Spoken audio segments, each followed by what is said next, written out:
right, all right, all right.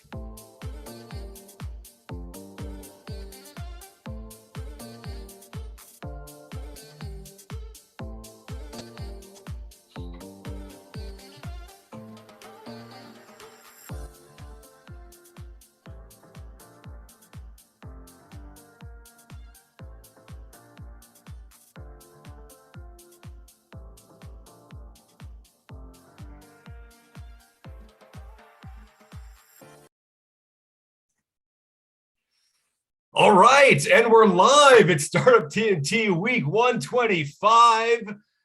It's top 20 pitch night. Hey, yo. You know what? I'm really excited. We got 20 entrepreneurs from Edmonton. We've got something like 36 investors participating. We got scores more here on the Zoom already. I know a bunch of you are flowing in. I'm super excited about tonight, but keep in mind, as big as tonight is, it's kind of just a regular Thursday for us here at Startup TNT. It's Thursday night tradition. We've been gathering every single Thursday for 125 weeks. And we're not just in Edmonton anymore. We're actually across the prairie. There's actually 3 simultaneous streams happening right now. There's going to be 60 pitches happening in all. We're here in Edmonton. We're going to see 20 from our Edmonton region. And we're just really excited about it. So listen, I want to make sure that everyone kind of has a feel for, where this pitch night stands in the bigger picture. Our philosophy is have fun, make friends, and build companies. And we view the investment summit as a key part of that. We have these happy hours where we get together, but the investment summit, it's not a business plan competition. It's not a pitch competition. It's real investors. It's real local entrepreneurs getting together, working together as a team to invest and build great companies together. Each investor commits $5,000 upfront to invest along with the group. They work democratically and as a team to screen the deals and then invest together in at least one of these companies live at our investment summit. That's happening on November 18th. So while this pitch night is happening right now, there's actually another 6 weeks of behind the scenes deal making and negotiating that's going to go on. So please join us on November 18th for a big night. All right, I want to make sure we cover everything. Listen, it starts off with that one $5,000 investment, but we've actually raised $3.9 million for 24 companies. We've had 300 applicants across our summits over the last 18 months. And we've hosted pitch nights like this with 600 pitches. I can't believe that. I just did some math earlier today. We've had 600 pitches just in the last 18 months. That is freaking incredible. And I think about the money that I mentioned, 3.9 million, and that's awesome. But honestly, a lot of the power happens at events like this, where you meet other people, you build relationships, and one thing leads to another. It helps you along the way as a company. So keep that in mind if you're all here. How can you help these companies? Get active on the chat, reach out to people on LinkedIn, join us at the happy hours if you're comfortable, and be an active participant. It takes all of us to build this great community. Speaking of after this, we are all going to Polar Park for a fun after party. In fact, our friend Brad Clark, TNT director, is there right now tuning in. We've got free drink tickets to give away. So for everyone who's comfortable, please join us at Polar Park. Restriction exemption program in effect. Okay, I don't want to take up too much of our time, so let me make sure we're covering everything. Our very first summit, we were just a bunch of scrappy entrepreneurs. We raised $250,000 for 3 great local companies. Now we've actually got funding. Look at all these sponsors on the screen behind me. I want to give a really generous thank you and shout out to the ERIN and Alberta Innovates who have been supporting us for the last couple of years. Innovate Edmonton, the new Innovate Edmonton, is both a financial sponsor and a space sponsor, giving us some space. And we have CBRE, KRP, and BDC, all not just sponsoring us, but helping us host the event here tonight. So we're going to hear a little bit more from them throughout the evening. Okay, now before we get started, we're almost ready to get started, I think. I'll just check my notes, make sure I didn't miss anything. I want to make sure we do a land acknowledgement. And in fact, I have a very special land acknowledgement that I'm going to read to us that was written by our very own Galia Farid, one of our interns over the summer. And let me just read you actually an excerpt from it to get us off on the right foot tonight, okay? Here we go. It all started with a few friends getting together, having drinks and sharing stories. And now every Thursday, in person or online, we gather. Whether we create companies or just discuss ideas, we always have stories to share, stories to hear, stories to write. Storytelling is an integral part of the TNT brand and its community. Tonight, as we celebrate and support 20 local startups en route to the summit, we also celebrate the anecdotes of founders, creators, entrepreneurs, their believers, and their cheerleaders. Tonight, we honor those elders whose stories this land carries, and we acknowledge that this land was a traditional meeting grounds, gathering place, and traveling route to the Cree, Saulteaux, Blackfoot, Métis, Dene, Nakota Sioux, Siksika, Piikani, Kainai, and Tsuut'ina. And we acknowledge all the many First Nations, Métis, and Inuit who have walked on this land before us.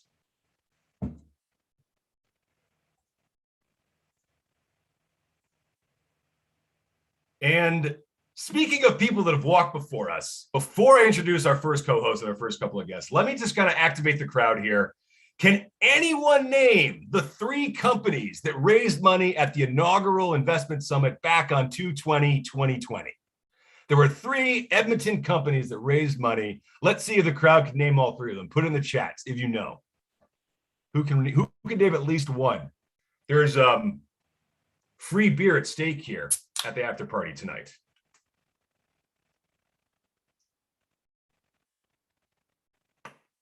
Uproot Food Collective raised money at the second summit. 2S Water, Derek Bradley gets it. 2S Water, one of the investors in 2S Water. There's 2 more. There's 2 more. Can the crowd get it? Future Field. Oh, Zhongyi coming in hot. Drug Bank, that was the winner. Drug Bank was the winner. You guys got it. Okay. Lindsay, Zhongyi, and Derek Bradley all get a free drink tonight at the happy hour, as do everyone else, because we got free drinks to give away. So with that, I would like to introduce our first 2 co-hosts. We've got Christian Tokarski and Lindsay Vanstone. Christian is the head of Startup Edmonton over at Innovate Edmonton. Christian, say hello. Tell us what's new at Innovate Edmonton. Oh, it's so good to be here, Zach. I noticed one of the comments said that you have a movie trailer voice. So I'm like, I got to keep up with that tempo. So no, it is absolutely great to be here. I am the new head of startup, and it's great to see a few familiar faces around the table. But those of you that I haven't met, I look forward to getting to know you. Now, you know what? At Innovate Edmonton, we really unite and promote Edmonton's innovators, innovations as a gateway to solving the world's most pressing problems. And we do this by harnessing the power of public and private sectors, groundbreaking academic research, and purpose-driven investment to build a shared prosperity and open international markets. It's through 3 programs: Startup Edmonton, Scale Up Edmonton, and Accelerate Edmonton. We provide the programs, resources that entrepreneurs need to support them on their journey from ideation, scale up, and growth. Now, Zach, I gotta put a shameless plug in here, not gonna lie. Coming up on October 18th to the 22nd is Edmonton Startup Week. It's 5 days of virtual socials, workshops, and events, really celebrating our vibrant startup community in Edmonton. So participants will build connections, learn from industry experts, and see new companies and celebrate entrepreneurship in Edmonton. So I want everyone here to register for Edmonton Startup Week. And on that note, Christian, you're having your launch party 12, and I noticed at least 5 of the companies pitching tonight are also going to be joining you for launch party 12. Awesome. Very cool. Congratulations. Okay, Christian, that's great. Great to have you with us. Christian's going to be introducing the companies, and we also have Lindsay Vanstone, who is investing with us for her 3rd summit. She's one of our ambassadors, and she's one of the program managers over at AWE. Lindsay, say hello. Hello, everyone. I am so excited to be here and to hear all these pitches today. And really, Zach, that question in the chat about who the first 3 companies were that TNT invested in is the reason why we need repeat investors so that everybody can answer that question. Absolutely. Absolutely. We're all about building investor knowledge and investor capacity and work together as a team with our entrepreneurs to increase the overall level of sophistication. So let's get started tonight. Just so everyone knows, there's a 3-minute pitch plus 2 minutes of questions. We will preferentially take questions from the investor team. Lindsay's going to be timing the first few companies here, and she'll be giving you a 15-second grace period and then ask you to wrap it up. So I want to make sure every company has time for questions. And let's kick it off. Christian, who's our first company? All right, our first company of the night is going to be Lana from Areto Labs. Lana, it's good to see you. Unmuting. Good to see you as well. Thanks for having me. I'm going to try on my best movie trailer voice, so everybody just get ready for that. Awesome. And I can go ahead and share screens and kick off and do everything. Awesome. Okay. Clicking share my screen now. Sharing the right desktop version. Everybody can see my logo, getting nods and thumbs up. Awesome. Okay, here's my movie trailer voice. Hi, I'm Lana Cuthbertson, CEO and co-founder of Areto Labs. And I'm not going to do the rest of the talk in that kind of voice. The other day, I had a conversation with my friend who's running a tech startup in Toronto. He told me that 5 of his top employees had quit over the past 6 weeks. He knows that the talent market is crazy post-pandemic, but he was asking himself, is there something wrong with his culture? So we know that businesses are facing 2 crises at once: how to build great workplace cultures remotely on digital platforms, and how to retain talent in an extremely competitive marketplace. At Areto Labs, we build apps that make digital workplaces more productive and inclusive so leaders can retain their top talent and attract the best people in the digital age. How do we do that, you might ask? Our solution uses artificial intelligence to measure cultural sentiment and provide engagement insights on a custom dashboard. And we pair that with automated behavioral science-based nudges that shape conversation and interaction.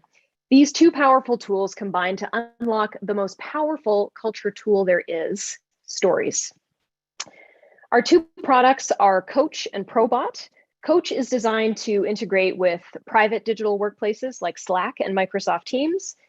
And Probot is designed to integrate with public digital workplaces like Twitter and Instagram. The global market for employee experience software, which is our general kind of big category, is $60 billion right now and growing. And in the past year, about 1/3 of that market has made significant shifts to flexible work, and an even bigger portion incorporates digital communication tools. We charge a monthly subscription fee for our apps. That's how we make money. And we're doing both direct sales and digital marketing, and building partnerships with HR consulting firms to act as channels. Our competitors tackle some of the same problems we do, but our solution is unique. We can own the whole value chain of building digital cultures, from the fundamental machine learning algorithm that will detect trends, indicate insights, and measure cultural health, to the systematic story-based interventions that automate culture creation. We currently have 53 Coach users. We've seen 40% month-over-month organic user growth so far. We have 2 Probot customers. We've had extensive global media coverage, and we've published 2 academic research papers alongside other researchers from places like Harvard and Google. Our team consists of 3 co-founders, 5 full-time staff, and 6 strategic advisors. And we're raising a $1 million pre-seed round to enable new hires and marketing and cloud coverage costs. The past 18 months have changed the work world for good, and we're aiming to change it for the better. Thank you. Thank you, Lana. Right on time, too. So great start to this. We have added TNT in our investor Slack. We have added Areto's Coach app to our Slack channel. So your 55 users is now up to 56 users. And it's prompted many positive posts. So based on the early traction that you have, what are some of the results that you're seeing with the companies that are using either Coach or Probot? Yeah, so one of the cool parts about our product is that because we have built-in insights that benefit the companies, we can also see some of that aggregated, anonymized data on our end as well. So we kind of get to see and measure how our product is working in real time to improve the digital cultures of some of our customers. And one of the coolest metrics that we've been watching is engagement with Coach go up, which is really fun. And so we're kind of pairing that with some of our UX research interviews to say to the companies that we're seeing really high engagement with, hey, are you noticing that some of your problems are being solved? And some of our data is pretty early with them in terms of being able to track, are they able to retain their team members better? Is their productivity going up? Are they feeling like their cultures are more inclusive? But ultimately, like, we're thinking as we collect that data more and more, we're going to be able to kind of prove that correlation. And that's very exciting for us. Awesome. And who are your current target companies now? And then, is that going to change in the future? Yes. So right now we're looking at sort of the small, medium-sized enterprise kind of company in the tech and media industries, really with smaller companies that are either kind of tech companies almost literally or very digital forward. So like digital natives and adopting digital tools. We're mostly integrated with Coach right now on Slack and with Probot on Twitter. So the Probot customers are more kind of like social organizations, like some bigger nonprofits and some newspapers and things like that. And then ultimately, as we are able to kind of get some of this financing in the door and start to build out Coach so it is more appropriate for an enterprise size company, those are the types of companies that we're looking to kind of target next and expand into that larger part of our strategic market. Fantastic. Thank you. Back over to Christian. Oh, thank you so much, Lindsay. See, Lana, Lindsay gets to ask the hard questions and I get to introduce everyone for fun. This is the best part. All right, now our next presenter is Kate from What's the Deal? Kate, you know what? The floor is yours. Good to see you. Happy to be here. Just getting this all set up here.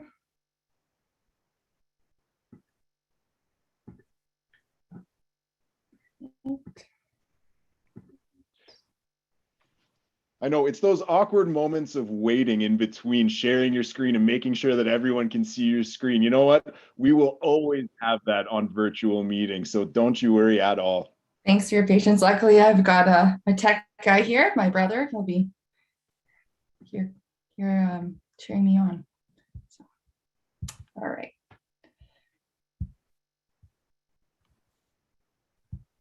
All right. So is that looking okay here? Looking good. Okay. All right. So you just finished work, you're hungry, and all you want is a burger and a nice cold beer, but you don't know where to go and you don't want to spend an arm and a leg. Where would you look? If you don't know, you're not alone. I'm Kate Popiel, the CEO and co-founder of What's the Deal? Working in the industry for over 15 years, I've learned that even restaurants with great food struggle with small marketing budgets and low off-peak sales. How can we maximize their exposure to their markets and feed those foodies? Enter What's the Deal? We've created an intuitive platform that brings together a two-sided marketplace. We bring diners that are hungry and ready to eat into local restaurants that need customers. Our platform allows users to search, sort, and view deals from our database of restaurant-generated content in list form or map view.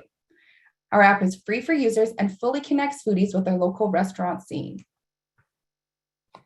The dashboard allows our clients to post content, view analytics, and track their ROI. Additionally, the dashboard provides support for one or multiple locations. Real-time updates allow them to create one-off specials, utilizing excess product and minimizing food waste. In Canada, restaurants carry a target market value of $3.5 billion and on average spend $19,000 per year on advertising. We operate on a recurring subscription model that starts at $20 per month and scales up to $250. We plan to introduce additional revenue streams once we hit our user-based targets. And when we apply that subscription model to the 11 Canadian major cities, we've calculated that with 1,000 paying clients per city, we'll be able to maintain a monthly per city revenue of $250,000. This will generate an annual revenue of $33 million in Canada alone. And once we hit $30,000 per month, we'll be opening our seed round, which will accelerate our growth and expansion plans. With restaurant recovery in full swing, restaurants are eager to try new and innovative advertising methods. Our 2 beta tests help us gain proof of concept, brand recognition, and substantial traction. which translated into an audience of 13,000 users and 68 paying clients. And unlike our competitors, our users are ready to make a purchase, and we provide the relevant information to encourage buying decisions. Our users are the ideal target audience that restaurants are actively trying to reach. Our team has over 25 years of restaurant experience with an advisory board to round out our skill set. Our team's accomplishments include a segment on Slice TV, being named a top 10 startup of the year, and being selected for Propel, Startup Edmonton's flagship incubator program. Your investment will fund the development, launch, and marketing of our new platform in Edmonton, where we will establish the metrics necessary to back our pre-seed round. From first dates to anniversaries, the restaurant industry has hosted some of our most important moments. Our goal has always been to connect foodies with amazing eateries and attractions, the best night out. Thank you. Thank you, Kate. You're making me hungry, and I hope there's a deal at Polar Park on this app right now, where we're heading to after this. One of the questions in the chat that's come up is that you mentioned that the dashboard allows restaurants to track ROI. How would they know that a sale has, that the ad has converted to a sale so that they can calculate their ROI? Yeah, so we're looking to incorporate geofencing. And just like we'll have some basic analytics on there, just like kind of like Instagram, where you can see how many clicks it has and how many people have favored it, but we plan to use geofencing. Okay. And what's the process for onboarding a new restaurant, and how long does it take? So it's super quick and easy. It's takes less than a minute. It's just a form that they fill out. All the categories are there, and they just kind of click and submit. Awesome. And being a double-sided marketplace, how much critical mass do you need on either side of the platform, the diners and the restaurant owners, to really create that value for both sides? Right. So it's tricky in that way. We kind of have to keep them moving up in incrementally kind of together, because it doesn't work with more restaurants and less users, and vice versa. So just kind of keep our sales team and our marketing team just really working hand in hand to keep those numbers going up incrementally. Awesome. Thanks so much. Okay, I'm going to pass it over to Christian. Thank you. Thank you so much, Kate and Lindsay. I'm already hungry, and I'm a foodie because I love food and it makes me happy. So thank you so much. Now, coming up next, we have Kevin from Elev. Kevin, let's see, where are you at? Already ready and good to go. Welcome, Kevin. Thank you very much. Good afternoon, everyone. My name is Kevin, co-founder of Elev, helping students find their home away from home. The renting process is long, it's complicated, and it's full of headaches. Back in 2018, when I was getting ready to move to Edmonton to start school, I realized that I couldn't afford to live on campus because even the cheapest dorms were too expensive for me. And so I started looking off campus, and that wasn't much easier either. I had no idea what I was doing, so I spent weeks on Facebook Marketplace, and I crawled through the deepest, darkest spaces on Kijiji, full of scams and difficult landlords. I just couldn't find a place that was affordable and of at least decent quality. And I know I'm not alone in this, and there's a pretty good chance that you too were at some point part of the more than 1 million students who are in this situation every year. Students don't know what they're doing. They're fresh out of high school with zero experience and are essentially always fighting a ticking time bomb to find a home, a quality and affordable home, before school starts every single year. And hosts, they waste time sorting through scams themselves and fighting at really low conversion rates from a lead to a tenant. And this is where Elev comes in. It's a platform that matches students based on their budgets, their personal preferences, the commute time, and several other factors, essentially finding them the ideal home. Elev streamlines the entire renting experience from the day the student starts looking until the day that they move out. No switching from one platform to another, no scrambling, no stress. Everything is in one place. Elev helps hosts find tenants faster than any traditional tools out there. They can list their home, find a tenant, and start earning in as little as 1 week. We partner with student unions and associations to reach students, and we also help property managers fill their vacancies. We target specific homes in specific neighborhoods that fits our profile for a suitable home for students. When a successful match is made between the student and the host, we take a monthly transaction fee of 4% that's taken out of the rents and splits equally between the host and the tenant. And with property managers, we take 3% of the lease value when we help them fill vacancies. Since we launched in June, we've had over 300 listings and a total of over 750 users, and are just starting to generate some revenue. Now, we're starting to raise a seed round to invest in our product and to launch in 3 other cities by next summer. Our team of students and our advisor, Mark, the GM at the biggest student union in the province, we know this space, this student space really well, and are ready to use our knowledge and our experience to take this product through the entire country. Once again, my name is Kevin from Elev, making off-campus living easy and stress-free. Thank you very much. Thank you, Kevin. I've definitely experienced the challenge of trying to find a new place to live when I've moved to a new city. You said that this platform is different from some of the competitors because there's fewer scams. How do you qualify your landlords and your tenants?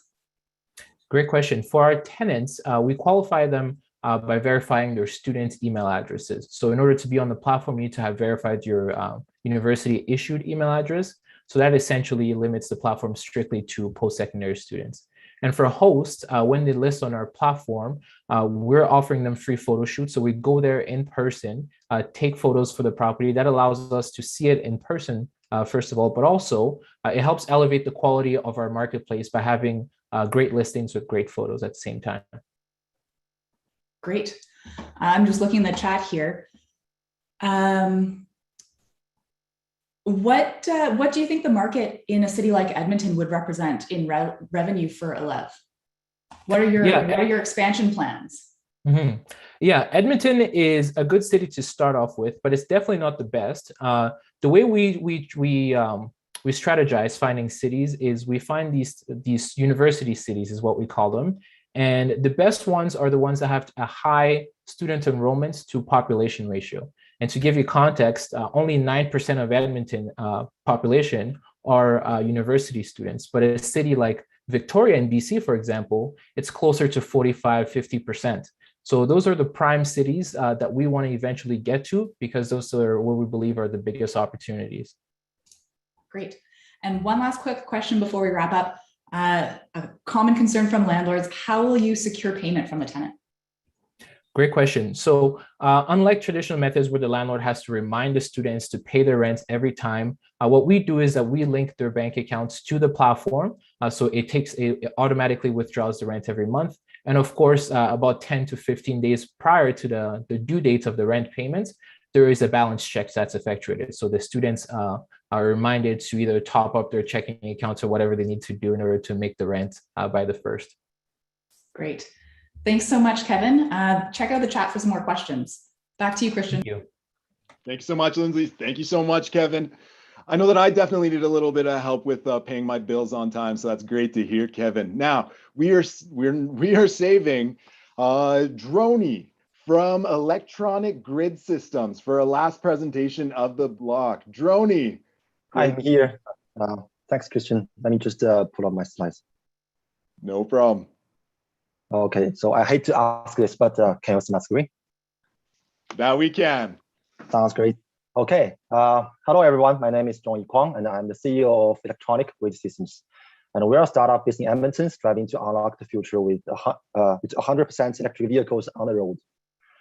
So EV is the future of transportation, but hosting the EV chargers in a power grid or building a commercial EV charging station can be very expensive because of the substantially increased power demand and the needs for upgrading the power grid infrastructure. So to solve the problem, we have developed proprietary hardware and software products, including our power converters, smart EV chargers, and a charger management software platform. And with our solution, utility companies can reduce the cost for power grid infrastructure upgrade cost by over 70%. And commercial customers can spend 60% less when they are building a commercial charging station. And to build a market, we're focusing on 2 market segments at the same time. So with our solution, we work with utility companies to build the core grid infrastructure, which can be seen as a operating system of the power grid. And at the same time, we're now ready to start revenue generation with the sales of smart EV chargers and the control software to commercial customers. And in the future, with our own operating system of the power grid, and we can use utility companies as a channel to build the whole ecosystem. And the current market is large, with over $40 billion in just Canada and US. And driven by the growth of EV adoptions, the market is still growing very fast. So we have some competitions, and the direct competitor is Block Energy, and but their solution is only focused on the new builds only. But with our own competitive advantage, we can do retrofit to existing houses and focus on new builds as well. And also, I want to mention that Block Energy is owned by a utility company, which is a good sign because this shows that the problem's there. And currently, we have 2 core team members, including technical advisor Ryan and myself. And we're also working closely with the advisors and the mentors in accelerators and BD programs.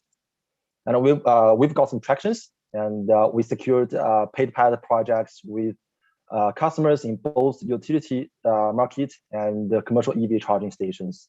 And our focus is in the next phase are the pilot projects and getting more customers. And we're now looking to raise a $1.5 million seed round, which will be used to build a pilot production facility in Edmonton to support the pilot projects and the future projects. So if you are interested in learning more about us, please feel free to email me. Thank you. Thank you. Great. Thank you for that presentation. That was great. I can't wait until my next car that I buy is an electric vehicle. So I want all of these electric charging stations to be in place for that time. Yeah. So it seems like you've got a couple target markets. You're looking both at utility companies and commercial property owners. Yeah. What's your sales strategy for each of those groups? So for the utilities, because we're just, utilities are large organizations, and we now get 2 of them as our partners for paid pilot projects. And our strategy is using these 2 existing customers as a channel to reach their sister utilities in the US and in other provinces in Canada, because they have this utility community. And for commercial customers, we're more like, because the reason we have this market is because we need to have this for the utilities. And now the product's ready. Why not we just start some revenue generation with that product? And we just sell it to whoever want to have a EV charging station in their facility. Great. And can you tell us about the pilots? Who are they with? What milestones are you trying to hit? What potential sale could they convert to? Yeah, so the pilot projects with the utilities, there are 2 major utility companies in Alberta. I haven't confirmed with them if I can disclose their name, so I just posted that. And the pilot projects, we will do a test in our facility and then retrofit 2 neighborhoods using our solution, and to sort of like a proof of concept project. And we will get regulatory approvals for our products. And after that, we can do more pilot projects with them, and also their sister utilities in the US. Great. And are there any barriers to installing in existing structures? And if so, how do you overcome those barriers?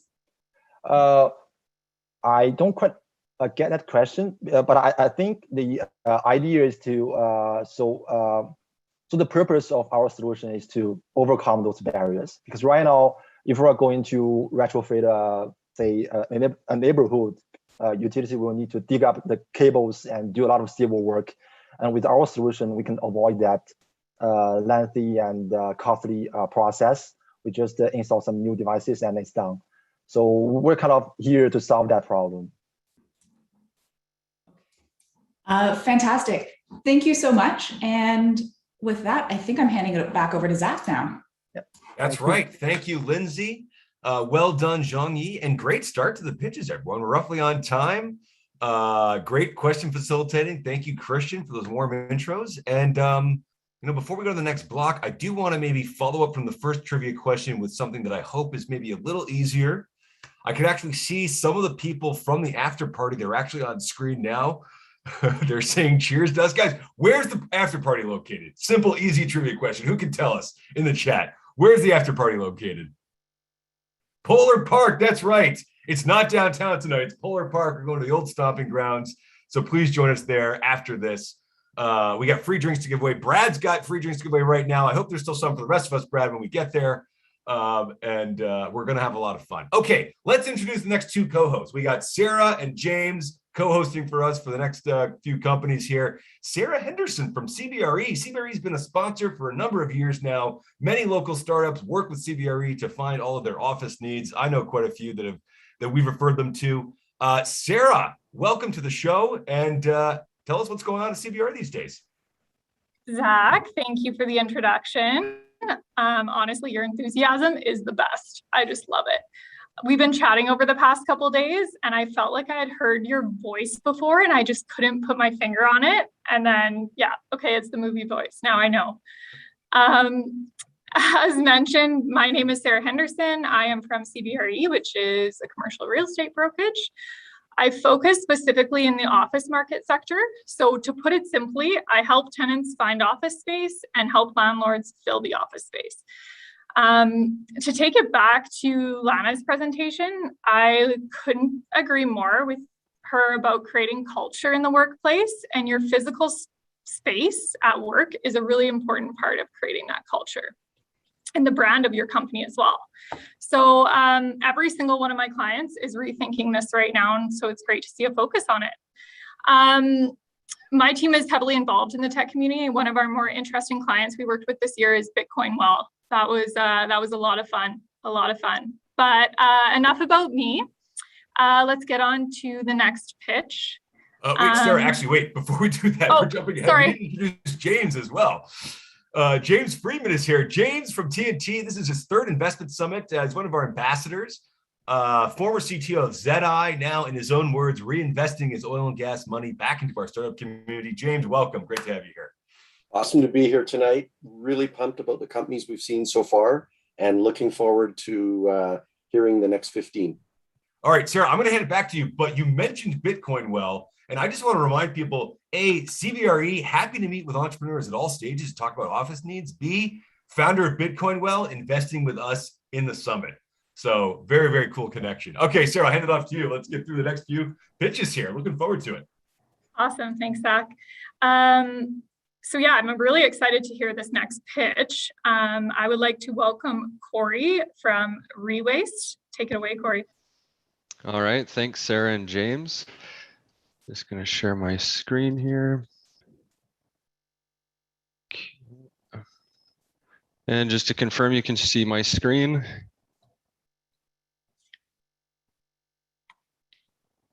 Yeah, okay, perfect. All right. Okay. Hi, my name is Corey Sabin, founder and CEO of Rewaste. When I was laid off due to the COVID-19 pandemic, I had to reinvent myself, and I had the opportunity to spend more time at home with my wife and 3 young kids. And I realized we produce a lot of plastic waste. Currently, Canadians produce 3.3 million tons of plastic waste every single year, and over 85% is destined for landfills. Consumers and businesses are frustrated with how their plastic is handled. They understand the take-make waste linear economy is unsustainable. They are looking for better options. Unfortunately, their options are limited. Until now. Rewaste helps businesses divert their plastics from landfills, and we transform it into 100% recycled plastic products. We set up collection programs with our clients where they ship their plastic to Rewaste. We process it by running data analytics and producing a clean plastic flake that is used to manufacture our products. Having our customers participate in our plastic management service, we generate 2 revenue streams. Our first revenue stream is processing plastics. Our second revenue stream is manufacturing products. Our third and future revenue stream is monetizing our data analytics. Our competition exists and they're doing good work. However, their customer journey is limited to providing one service, such as hauling plastic to a landfill or baling plastics to be sold as a commodity. We saw an opportunity to have our clients participate in our closed loop program by providing a transparent process in handling their plastic and reintroducing it as a useful, viable product. We have secured multiple contracts in the cannabis, beauty, and hospitality industries. Most notably in the Alberta cannabis industry, we have over 8% market share, and we have just expanded into Ontario and have instantly secured 3% of the market share in the Ontario cannabis retail market. Based on our traction, customers, industry serviced, and current pricing model, we have identified a $16 billion market with all three industries combined in the US and Canada. To facilitate our growth as a startup, we have a passionate team of 5 employees that takes on multiple roles. Together, we have a diverse group and background and are ready to scale. My first ask is to help us close our pre-seed round for $1 million. Funds will be used for building rewaste management team in Alberta and Ontario, sales and marketing, purchasing equipment, technology development. Our second ask is if you know business leaders that are working with socially responsible businesses, please connect us. Lastly, my ask is that you start asking, what is happening with my plastic? Thank you. Awesome, Corey. Thank you so much. And I know, I remember watching a CBC Marketplace expose on what happens to plastic, and it really, I think, created some awareness around the problem that we have. Just a question around some of your capital costs and requirements, the collection points that customers will come to. Can you talk us through that a little bit? How does that work? Are you using existing facilities or are you going to build new?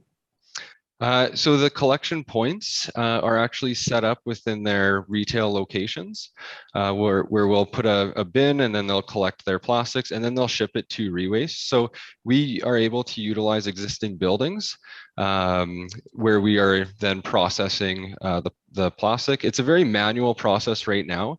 So those funds, when we look at getting access to processing equipment, it'll take up more square footage. So the existing space we're looking for are just open bays at this point. Okay, and I think that touches on Dan's question here. So it sounds like it's you guys right now that's facilitating the transport and pickup of the plastic to your point where you're processing it? A portion of it is us collecting it, and then a portion, I would say the vast majority is having our clients ship their plastics to Rewaste. We're also working on a deal where we would work with an existing disposal company that's already managing one location of our clients, and then we would utilize their bins to haul it to Rewaste. Okay. Now you mentioned the cannabis market as early traction, and 3% of the Ontario cannabis market, great start. Can you give us a sense for how big that is? I mean, you had some total addressable market numbers up, but what's that going to look like for you as you continue to scale into that market? Yeah, so right now, Ontario just surpassed Alberta with the most retail locations in Canada, and they're up to 1,000 cannabis retail locations right now. So we have 30 locations, and the unique value proposition that we have is being able to work with our customers to reintroduce the product that they're often able to use within their stores or sell through their distribution channels. So by offering that to our customers, it's going to make them stand out, and also they're going to be a leader in how they're handling their plastics.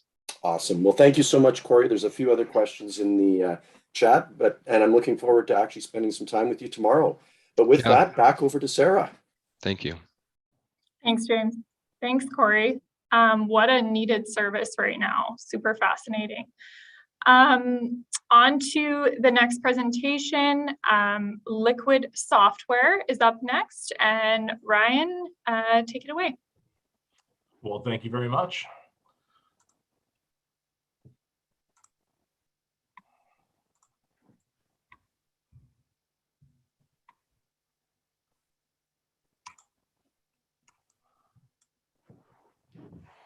All right, well, my name is Ryan Malloy, and I'd like to thank everyone for taking the time to listen to us today. Liquid Software Corporation and our product Liquid IRP make features only available in high-priced enterprise software, available and affordable to small and medium-sized companies. Business owners are facing more challenges than ever before. The number one factor we have heard over and over, labor. Costs are rising, retention is a moving target, and talent acquisition is more difficult than ever. If your costs aren't in line, you'll fail. Our integrated resource platform is a cloud-based, state-of-the-art solution designed to cut labor costs by arming staff with simple, repeatable, and predictable tasks. Our workflow ensures that things are done the same way every time, and that problems have an explicit path to resolution. This structure promotes handoffs so staff can work together and also ensures there aren't any landmines if someone gets sick or leaves. New staff can work on small parts of the workflow and learn in a controlled environment and even be effective on their first day. Why are we so confident in our ability to prove such an intricate system? Because we've done it before. In 2013, as a shareholder in a major oil field distribution company, I designed an in-house ERP suite. We used that to solidify and automate business practices that were developed over many years in an unforgiving marketplace. As a result, our business grew to over 60 million a year in revenue across 9 locations. After making a successful 7-figure exit from that business, I assembled the most talented contributors from that project to form Liquid Software. 2 things I would like to manage briefly is our cutting-edge carbon tracking framework. While tracking the energy burning resources our customers use to generate income, this platform will allow customers to be highly energy efficient and navigate any forthcoming taxation based around carbon. And our channel partner program, which gives companies an alternative to in-house automation and development, and also provides a opportunity for residual income.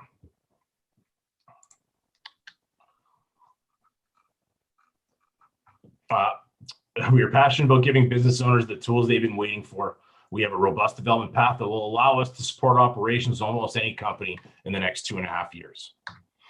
We currently have revenue and expect to be profitable in our current fiscal year. And our ask is simple. We want to build a team of winners. While we do have a lot of runway from existing shareholder funding, we're very interested to work with a strategic LLP as outlined in the TNT plan. Get liquid, stay liquid, think liquid.ca. Awesome. Great flow. Maybe Ryan, if you could just talk to us a little bit about your revenue model. Oftentimes when you deploy ERP solutions, there's a professional services engagement up front, a project to integrate, and then some kind of recurring or licensing model. You want to talk us through what that looks like for you?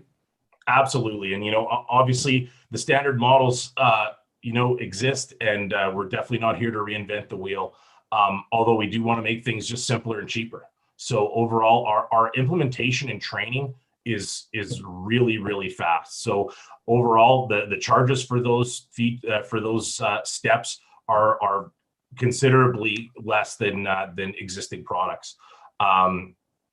We operate in a simple SaaS model that, and also with our integration with existing or desired accounting software, it really gives customers the ability to, if they're not happy with us, their data is all in QuickBooks or SAP or Oracle. So it's a very safe step for them should they want to take advantage of our infrastructure. Okay. Questions just coming in here from Zack. What are the key benefits the customers get from using Liquid? So if they've already got an ERP, why add you? Well, not all ERPs are created equal. One I guess key factor is, the ERP space is huge. It goes from retail accounting software to 7-figure global products. So we're an excellent fit for someone that's outgrown their retail software and wants to expand into something that can take them to the next level and expand their business for years to come. Awesome. Well, thank you so much, Ryan. Look forward to learning more about Liquid as we move through the process. Sarah, back to you. Thanks, James. That was a great presentation, Ryan. Great job.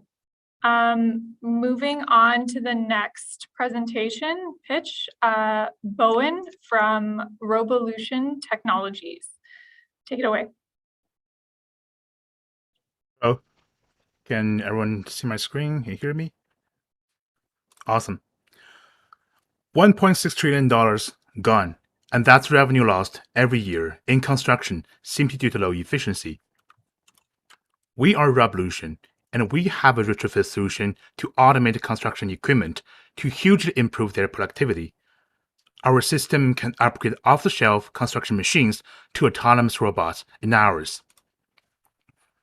Self-driving systems are so complex, but thankfully, we developed a simple solution based on advanced computer vision and AI technologies, yet everyone can set up in 3 easy steps. Install our sensors on a piece of construction equipment, plug only 1 cable into the machine's port, and then assign all the tasks remotely on your laptop. And boom, you have a fully autonomous construction robot that is ready to work. Our solution can increase the machine uptime up to 3 times and reduce up to 80% of labor costs. So far, we secured 2 paid pilots to work with some of the world's largest construction equipment manufacturers and construction contractors, working on autonomous loaders and excavators in both Canada and China. We were also selected as National Innovation Winner at Canadian Construction Association this year.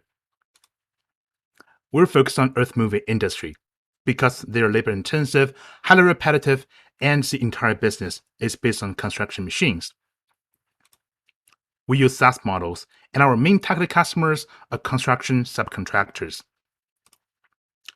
Compared to our competitors, who use complex joint sensors as feedback system, which requires a lot of modifications and customization for each different model, our universal solution is built upon vision perception sensors only, which enables plug-and-play, scalability, faster deployment, and our system can be deployed on rental equipment as well. And our founding team knows how to build self-driving robots with over 15 years of combined experience. Met at the same university when taking grad school, we have been working together for more than 5 years and have built over 21 different robots from scratch.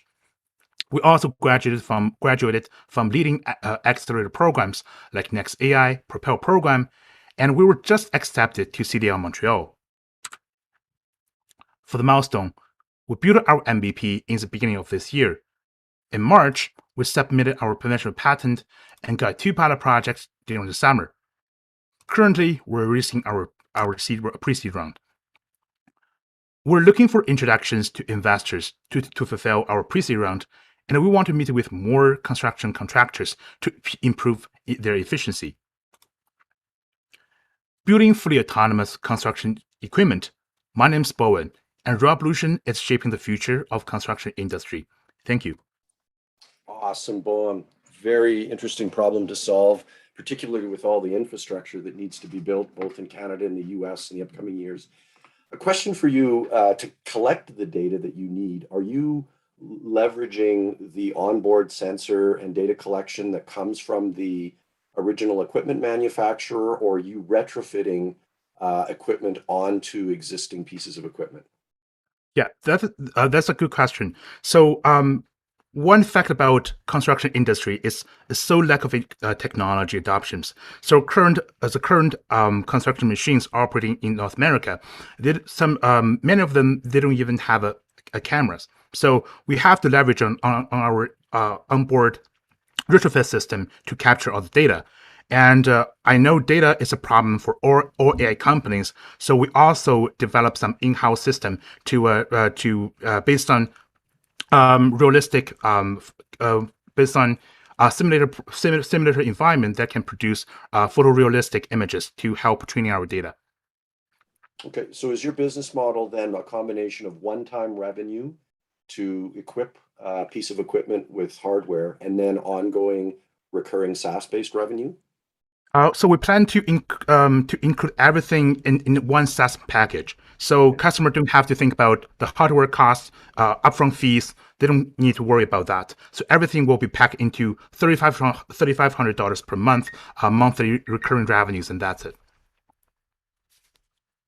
When there's equipment downtime, when the equipment's not employed, customers may bulk a little bit at that monthly cost. What will you do then? Well, So we have two two ways to improve their efficiency. So one way apparently we with our system the machine can machine's uptime can be increased up to 3 times, but sometimes during the downtime we cannot do about it, but at the same time we want to improve the unit efficiency. So every hour with our system we can outperform the human operators efficiency. And also at the same time we're using industrial standard standard for all the sensors, so including LiDAR, cameras, everything. We want to make sure their lifespan meets with the high intensity construction environment. Awesome, Bowen. Thank you so much. Sarah, back to you. Thank you. Thanks, Bowen. So relevant given the construction industry has been completely turned upside down this past year or 18 months. So very interesting. Next up is Quinn, and he is with Rogue 7. Go ahead, Quinn.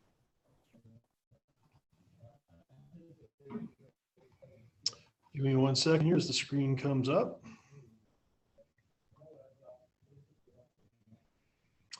Good afternoon. I'm Quinn Goretzky with Rogue 7. We're a machine learning as a service company. Our software delivers more product through a pipeline with less energy. The number one problem that we went after is the lack of export capacity in Western Canada for our oil companies. Rather than pursue building a new pipeline, what we said was, why not take a look at all this data that's available within the control room and apply AI to it? And so what happened was we took this complex data, we put it into our digital assistant, and we created a very simple and easy to use digital assistant. And what the digital assistant has done has shown many pipeline operators a number of ways to improve how to operate their pipeline. But the number one impact from it is that we've shown that we can increase throughput. On average, we can increase throughput by 5% in a given pipeline. And because of that, if you install our software in 20 pipelines, I like to say you now have a virtual pipeline. In terms of the market, just in Alberta alone, if you were to install our technology within these 6 representative companies across their pipeline fleet, we anticipate that you would add over $1 billion of additional value to the Alberta economy or the energy sector. We'd like to take 10% of that at least, and that would be $100 million in annual revenue that would come from that, just on increasing throughput. While at the same time, we have a range of environmental benefits that we offer as well. By smoothing out the pressure swings, that means we can also improve pipeline integrity. That means less cracks and potentially less leaks down the road, as well as less land disturbance from maintenance. As well, there'd be less energy consumption with the pumps because the pumps won't be ramping up and down anymore. So thus less greenhouse gases. Presently, from a traction standpoint, we're in the last stages of an RFP with a major export pipeline in Canada. We also have an international client with a national pipeline grid of 22 pipelines that we are awaiting a decision on the RFP as well. And we've also submitted a proposal to an Alberta-based pipeline company to do a feasibility study to a pilot. We anticipate the last one will occur in the new year. Furthermore, we've now found an opportunity in the water market, and we've partnered with a group called the Hydraulic Analysis Group out of the UK. They offer a real-time simulator for water distribution networks, where we provide real-time optimization for water networks. Together, we can reduce energy consumption by 10% in a given water distribution system in a municipal area. This is pretty important when you consider that 20% of a given city's power bill goes to moving water around. What we've been able to do this past year is keep our revenues in line with our costs. That's largely because we've been able to tap into a great range of government grants, and as well as getting some investments that occur. In the new year, as we start to take on customers, we anticipate we're going to start to grow our revenue quite significantly in the oil area, as well as we're going to start to take off in the water area as well. And we'll just need to quickly wrap up here, Quinn. Oh, sure. The team that we have is ML Plus. We've been doing industrial automation for 50 years and selling equipment that way as well. In terms of next steps, Q4, we're going to be onboarding our first customer. We're looking to raise 500K, and we're going to be doing customer acquisition in 2022. Thank you. Awesome. Thank you so much, Quinn. And it's nice to see you again in less than 24 hours. Maybe talk, you're going after some big customers, long enterprise sales cycles. Talk about the revenue model and what that's going to look like for you. Well, the revenue model that we have, as I said, is machine learning as a service. So the way an agreement will be with the customer is we'll negotiate an upfront fee when we do an install and configuration. That's a small part of it. But on an ongoing basis, we're going to be applying a price, a monthly fee per pipeline in their pipeline fleet. So let's use one company, say a Trans Mountain, where they only have 2 pipelines. So we're just charging a fee per that pipeline. Where if you're looking at a company like IPL, where they have 22 pipelines in their fleet, we're charging that monthly fee on them. So frankly, it really starts to build up when we have a company that has a lot more pipelines with a lot more complexity built into that monthly fee. Awesome. Thanks, Quinn. That we're at time. There's one more question in the chat, but I'm going to send it back over to Sarah.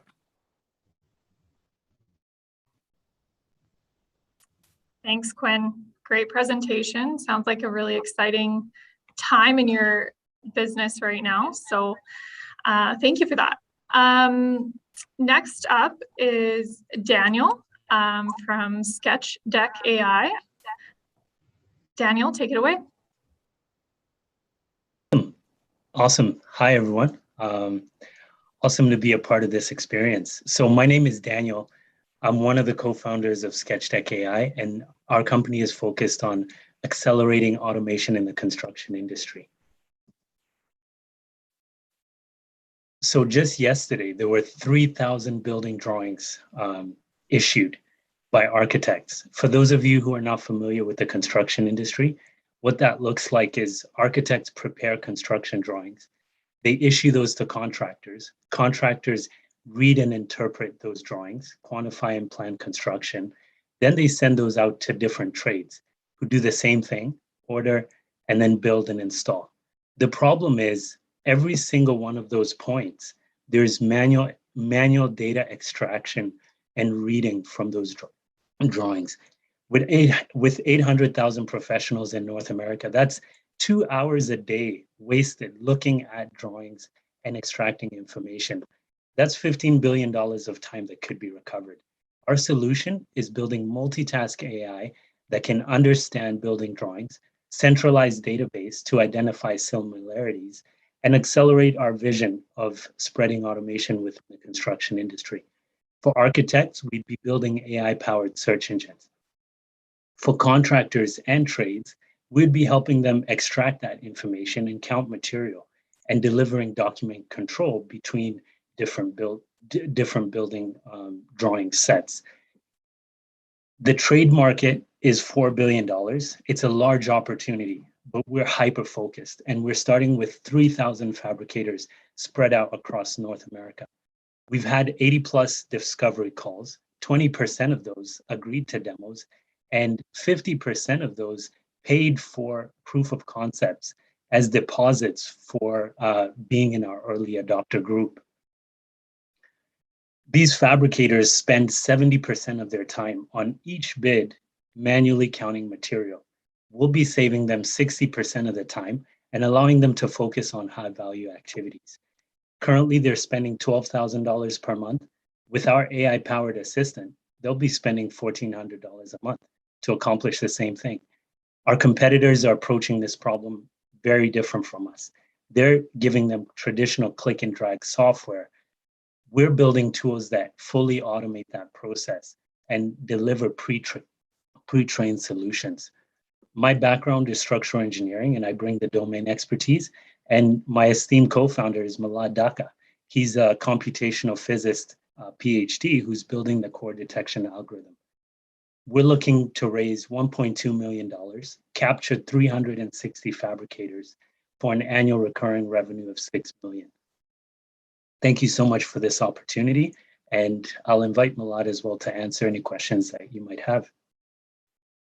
Awesome, Daniel, Milad, thank you so much, guys. Love to see all the focus on the construction industry, clearly a market that's worth looking at. Your product, is it a combination of mobile and cloud-based, or I guess desktop-based browser solution? For the MVP that our users will be using, they would use desktop solutions, but we have a cloud team that's going to scale that up so that when we hit the market, we're going to be delivering that on the cloud. Okay, and yes, just some questions coming in here too. I think there's two ways to ask the timeline question. So one of them is how hard is it for a company with their contractors who are in other companies to sort of take on board the solution? And then I'll ask the second question after the first. So from the current steel fabricators that we have, each of them have provided access to about 1,000 building drawings. We probably need about 10,000 building drawings or more to fully deliver this solution. I mean, this includes training the data sets. So one company alone can't deliver this kind of solution. Okay, and I guess a related question would be, to get to scale, what would be the what are you seeing as your timeline to get past MVP and into a scalable product? Over the next 3 months. Okay, awesome. All right, well, thank you so much, Sarah. I think it might even be to you or to Zach. I'm not sure. You guys, you can fight for it. I think that was the last segment, so we're over to Zach. Thanks so much, Sarah and James, and another great batch of presentations. I made this comment in the chat, guys, really impressive presentations right now. I know it's going to be a very tough decision-making process for these investors, and we're only halfway through the companies right now. So excited to see the next few, and here to join us is Eibi from BDC. Eibi's joined BDC, I think, about 6 or 8 months ago, and BDC helps entrepreneurs prepare for both debt and equity financing. Eibi, are you ready to take over? How you doing? Yeah, I'm ready. Hey, everyone. As Zach mentioned, I'm Eibi. I'm a senior account manager with Business Development Bank of Canada here, servicing the tech industry. Very excited to be part of another Startup TNT pitch event here. I just want to quickly give a quick special shout out to the Startup TNT organization for their energy and hard work in coordinating this event. And of course, to you, the entrepreneurs here participating today. Want to give everyone just a brief background on BDC. You know, we're a huge supporter of tech-focused companies and the ecosystem in Canada. We offer tech entrepreneurs a full range of loans, venture capital, and advice to support them at every stage of the company's development. And now, without further ado, let's get back into the pitches. So up next, we have Shane Caribou from CREDOM. Shane, you're up. All righty, hear me and everything's good? Yep. All righty. So numbers don't lie. Millions of us are in debt. Sadly and incredibly, tens of thousands of us going insolvent. Ottawa, we have a problem. Hi, Shane from Global Debt Tech, co-founder presenting CREDOM. Doing it yourself, and everyone is interested, especially to become debt-free, right? We help crush consumer debt with our platform, including our mobile app. Tweaking, revising, getting it right. The co-founders have saved millions as our model has been developed over 11 years. Our app is ready to demonstrate that decade-long pioneering. And there's pain, stigma is copious, fear, stress, hate of talking debt. With how many options and where to start?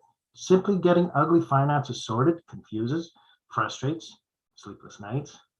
Really, many consumers feel ashamed, perhaps uneducated, and don't seem intent on solving the actual issues.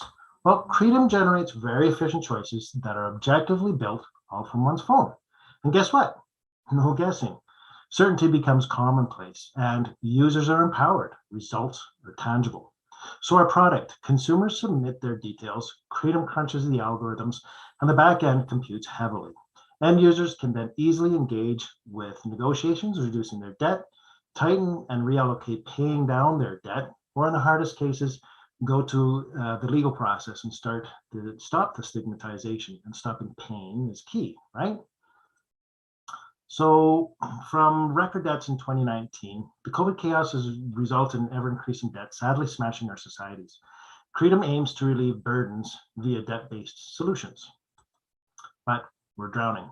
At least 2 million of us consumers are actively looking for reprieve. Our SOM still suggests 30% or 650,000 of them still have difficulties paying their debts. As we're new, unique, and unknown, we're looking at a modest 13,000 end users within the first year. Now we earn, and we earn well. We have nearly 115,000 per month in our vision in the first year. How? Well, via memberships. They're cheap, they're highly needed, and they're going to be in great demand. And selling leads, pay-per-leads are profitable. Thus, within our first year of our total revenue is just going to be shy of 1.4 million. And who else is in the industry? Well, we have a few players. Some of them are simply budgeting like Mint. They lack resources for true solution, whereas others are too expensive. They require consultants. We're both highly affordable and absolutely resourceful. No one is really at our level. So how do we grow? Well, our amazing team, of course, led by our co-founders, who are debt and subprime specialists. So from launch in late November this year, version 2 is going to continue with the significant upgrades to our preferred partners, arena, and entry into the US market. The future holds more infrastructure partners and going truly global. Now getting there, cool million, please. The numbers are here, and I want to emphasize R&D at 35%. This all to yield about 5 million within the first 3 years. So CREDOM is your pioneering partner, Canadian empowered freedom from credit. As Braveheart would say, CREDOM! Thank you. All right, and with that battle cry, so just a question here from Zack. Customer acquisition strategy to get on board those first few thousand customers. What does that look like for you? Looks awesome, actually. We have a series of partners. We're working especially with debt buyers who are very highly motivated to get their debtors paying them. So we're going to be tapping that market. We've got social media resources, of course, regular marketing venues, but primarily we're going to partners that are firm like the debt buyers. So if I'm using CREDOM, after I put in all the information I need to, what kind of output or what kind of call to action do I get? What's my user experience? It's beautiful. What can I say? What you're going to see is on your phone, you'll have it come up and it'll highlight the areas that you're weak according to the algorithms and the budget in the back end. For example, let's say 3 years ago, somebody had a car payment of $600. Times were much better. COVID comes forward. You lose hours at work. Maybe your spouse loses his or her job. And what happens is there's a pop-up that comes up and says, hey, your vehicle here is outstanding. It's kind of crushing your budget. You have some options here. Would you like to explore? So that goes with mortgages, auto, utilities, even down to cell phone costs. Okay. Any regulatory issues that you need to think about? Not so much for us because we're not participating. This is more a do-it-yourself platform, and thus the end users, the debtors are engaging themselves. So when they reach out to creditors, it's a direct interaction and transaction. So we don't play an intermediary part. Thus, licensing is not an issue for us. Awesome. Shane, thank you so much. I think there's one more question there in the chat, but awesome. I'm going to turn it back over to Eibi. Thank you very much. Thank you, Shane. And up next is Justin Thibault from DebtorX. All right, I'm going to ask everybody that proverbial question. Everybody can see my screen? Yep. Perfect. All right. So let's face it, not getting paid sucks. So what do you do when you don't get paid? Many businesses are faced with some of these common dilemmas. Who, what, where, when, how much, how long, and the list goes on. Justin Thibault here, partner with DebtorX, the collection matchmaker. DebtorX is designed to match businesses owed with money with those that want to collect for you, thus giving a higher probability of collection. The reality is the best person to handle your receivable might not be local. They could be in Ontario. We bring them together. It's estimated that there's 1.23 million businesses in Canada, 98% of those businesses having less than 99 employees, 55% of those businesses having less than 4 employees. So what this tells us is they often don't have in-house support that they need to get paid. And well, honestly, cash is king. So with small businesses being faced more than $27 billion in past due cash, having tools and resources at their fingertips can be crucial to survival, and really time can be of the essence. So in a matter of a couple of minutes, a business can be matched with a company that best suits their needs. Backup can be uploaded, a professional hired, and start getting the help that they need. While the use of the platform is free to hire a partner, by us playing matchmaker, we earn 25% of the partner's commissions upon successful collection. These commission rates range between 20 to 40% and entirely are based on the age of the account. Additionally, 21 years of collection experience has allowed us to create collection toolkits. These toolkits give businesses significant advantages in collection prior to hiring a partner. Our objective is to gain 12,000 businesses in Canada over the next 12 months. That's less than 1% of the total market available and would give $420,000 in monthly reoccurring revenue. From network support with organizations like Syndicate and alike to attending global conventions, we plan to fast track DebtorX. Integrations with accounting programs, plus having our app on the QuickBooks App Store will give us access to roughly 4+ million businesses throughout North America. Currently, over the last 60 days, we've had 60+ registered users and $115,000 in active listings. Including our beta run, we've had $215,000 flow through DebtorX and have seen $97,500 collected. Roughly 45% of what's been assigned has been collected. We believe in the ease of use, cost effectiveness, and education while delivering results. This is how we're going to change the collection game.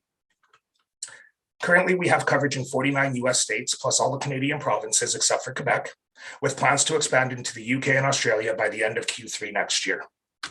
So we're raising $1.5 million, which will help us reach $1.8 billion in listings through our platform, ultimately translating into $7.8 million in annual revenue from collections and approximately $5 million in annual revenue from memberships. From a best-selling author to serial entrepreneurs, we've aligned ourselves with, honestly, the best in the business. And at this time, I'd be happy to take any questions. Awesome. Thank you, Justin. I noticed you're charging a recurring fee. How do you keep me on board if I've successfully done the collection that I've got and I'm on top of the rest of my AR?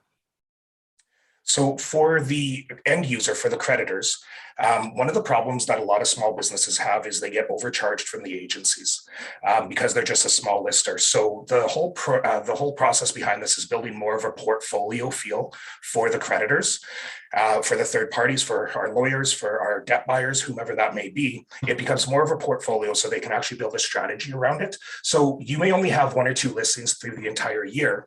That might cost you 50% every time you list a file. In one of our models, let's say we can reduce your 50% output to the agency down to 25, ultimately adding more money to your bottom line. That in itself, I personally believe would have you keep coming back. Okay. A lot of folks have noticed the similarities between CREDOM and DebtorX. Do you want to just talk a little bit about that? So I and Shane are partners in both of the platforms. I have been in the credit and collections industry for 21 years. I've done debt restructuring. So CREDOM itself is based off of my history through the debt restructuring industry.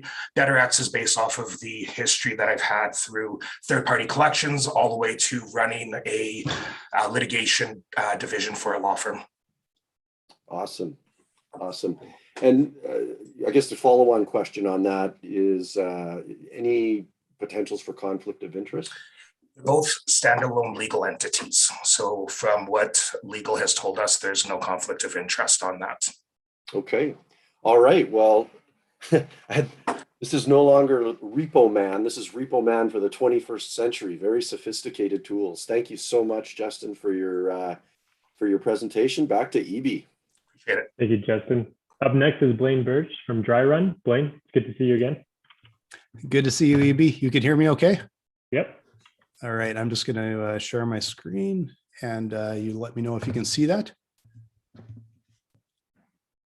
Yep. Good to go? Yeah, looks good. All right, terrific. Thanks. Hi, everyone. My name is Blaine Birch, and I'm co-founder and CEO at Dryrun. Here at Dryrun, we're revolutionizing business advisory with uniquely powerful financial modeling and cash management software. We were selected as a top 10 new app by Intuit and part of the AI CPA Accelerator, equipping us to identify and target our new accounting channel, which has grown over 350% since January.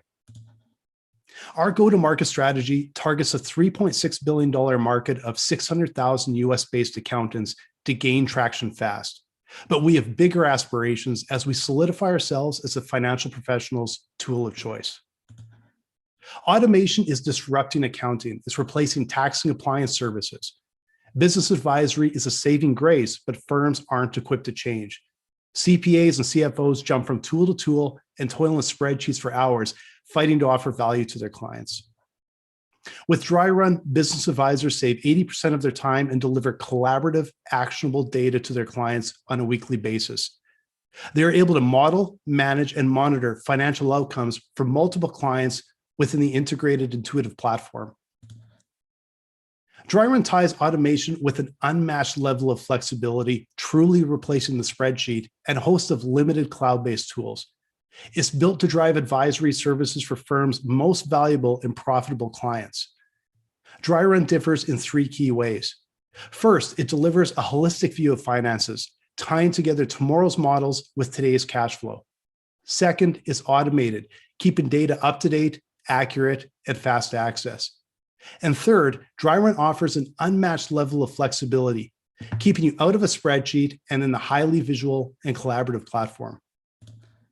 Our land and expand model will drive fast growth within the accounting community, but we see a massive opportunity in the direct-to-business channel as we grow.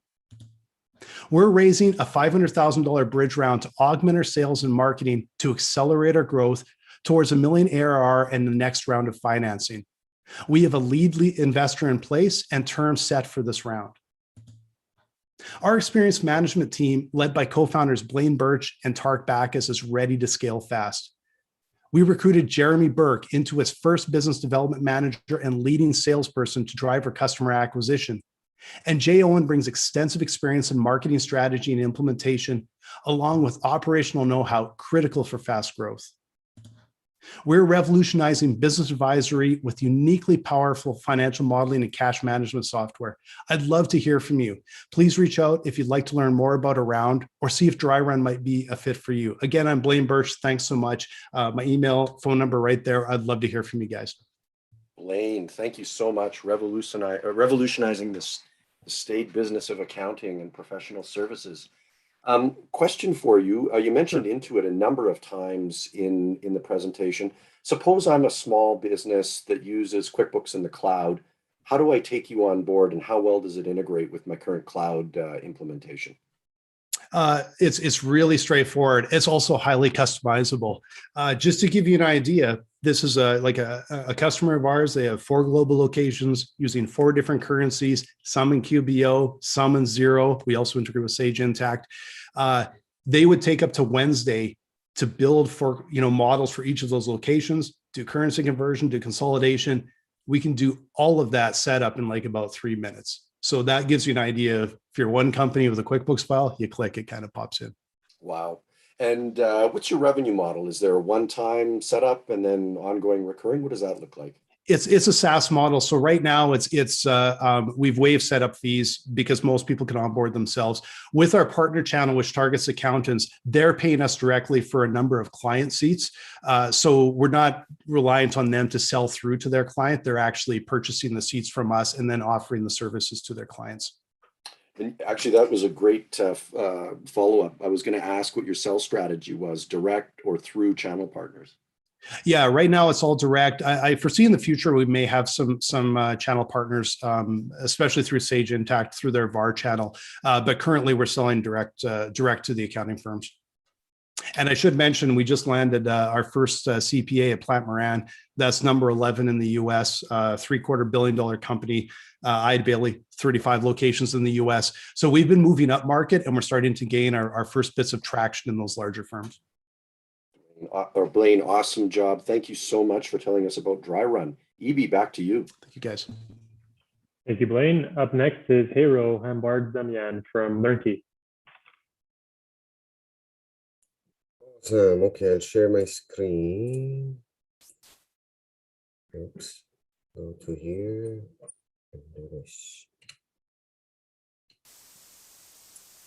Oops.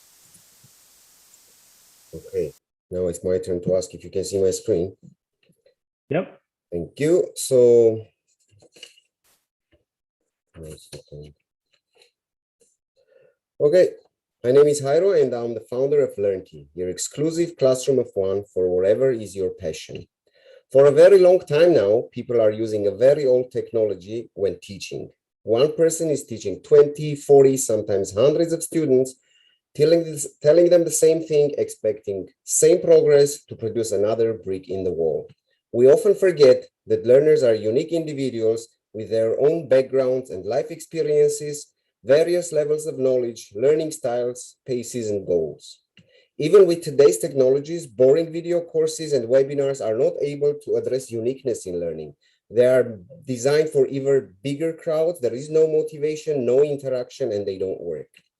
That's why we created Lrnkey, a global online marketplace that easily connects you to online instructors that will provide a customizable, personalized experience in your exclusive classroom of one. We launched Lrnkey as an MVP to test out the waters and see how potential users would interact with the platform and with each other, what functionalities will be required. And after a year of interviews with customers and users, we launched our newly redesigned website mid-August 2021. We use a classic marketplace model where we charge a 20% transaction fee, but unlike our competitors, the fee is equally split between the learner and the instructor. Online education and tutoring markets were already growing, and with COVID, it got another boost, and it's estimated to reach $375 billion by 2024.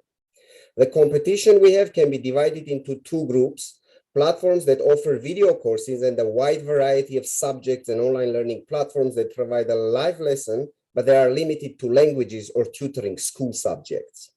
We are planning to merge the best of the two worlds, interactive and personalized learning, with a wide variety of subjects. This is our journey. It doesn't really reflect the pain and emotions that our team went through, but we are still here today. So we launched our landing page in November 2019, and by May had 1,400 signups that showed interest in the service. By June 2020, our MVP went live. In July, we had our first sale. And in February 2021, we already had some $2,000 sales and returning clients. And now we launched our redesigned product, we can say a phase one from an MVP to a product. This is our team. We have an average of 18 years of management and execution experience in various industries, from oil and gas to marketing to tech. Our tech co-founder has already launched successful startups before. And we are here today to make some new friends and network with you guys, and look for coaches and mentors and investors who will join us on our journey to make online learning better. Thank you very much. Awesome, Jairo, and congratulations on the August launch of your new platform. Thank you so much. We are very excited too.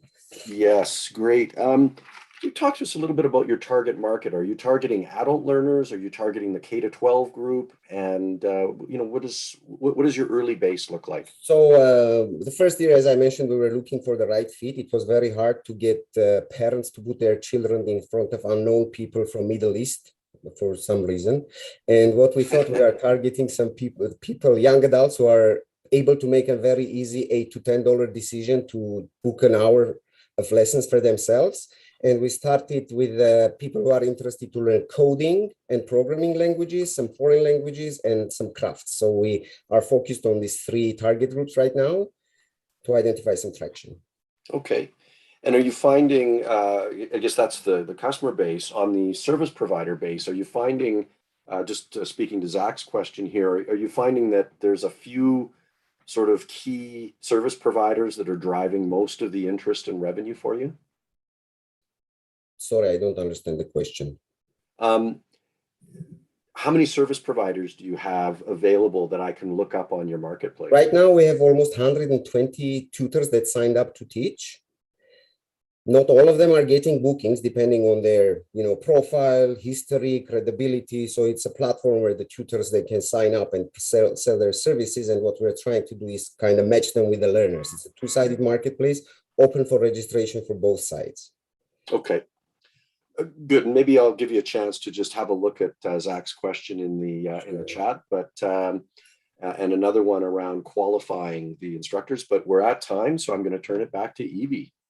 Thank you. Thank you, Hero. Up next is Garrett Martin from HRing. Hello, everybody. First and foremost, thank you, Startup TNT, for putting this on. This is a great event. Okay, I'll get my timer set. I'll jump into it. Everyone can see my screen? Yeah, good to go. Perfect. So I'm Garrett, the CEO of HRing. The problem that we want to solve at HRing is resumes. Resumes are costly to acquire. It's time consuming to go through them. It's even more time consuming to schedule interviews and more time consuming and costly to have key people show up to those interviews, only to realize 15 seconds into an interview that this person's probably not right for your organization. So on HRing, we want to change the hiring process. When candidates put a job posting on our app, candidates will send a video pitch to them. So your first point of contact with somebody will be a 30-second video where you can test their soft skills, see how they articulate themselves, kind of see if they're dialed in. Hi, my name's like Leah. this. I'm a second-year marketing student at Mate.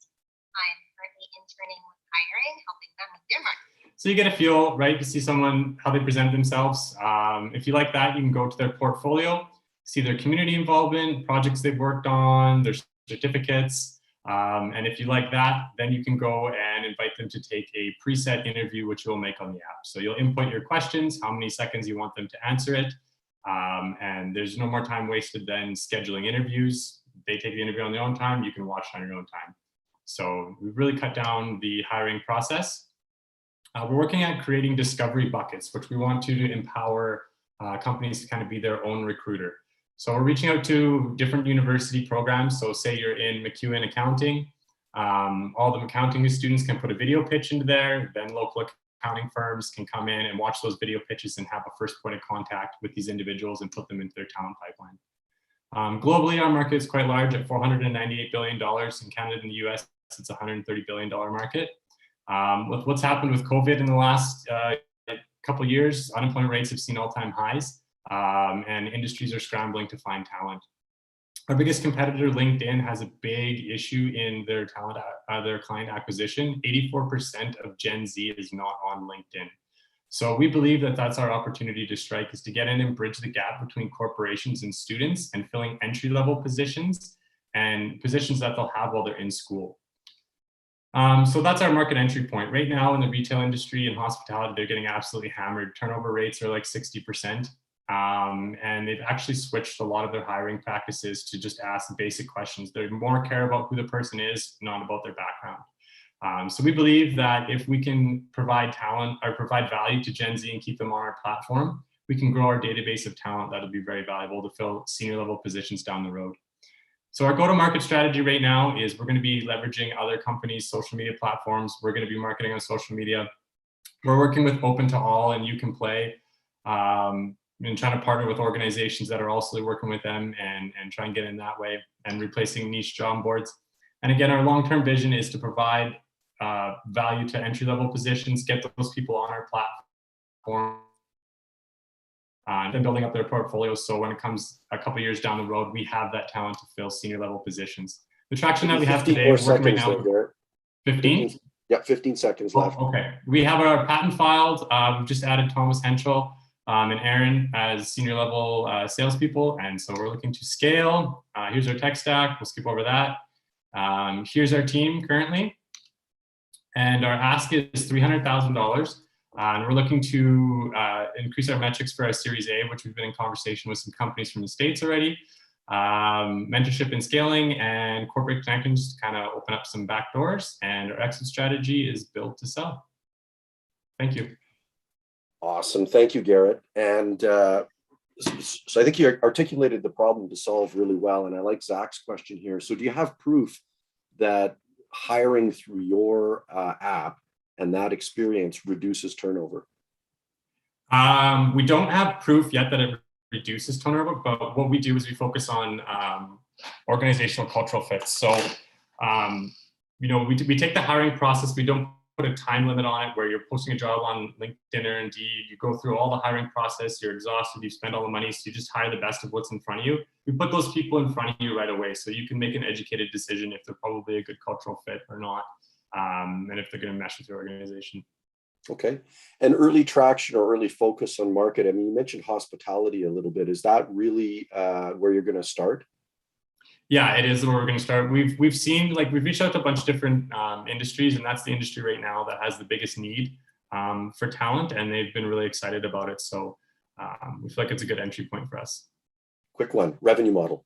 How do you make money? Monthly recurring. Okay, brilliant. Thank you so much. And with that, I'm going to turn it back to Eibi and maybe Zack.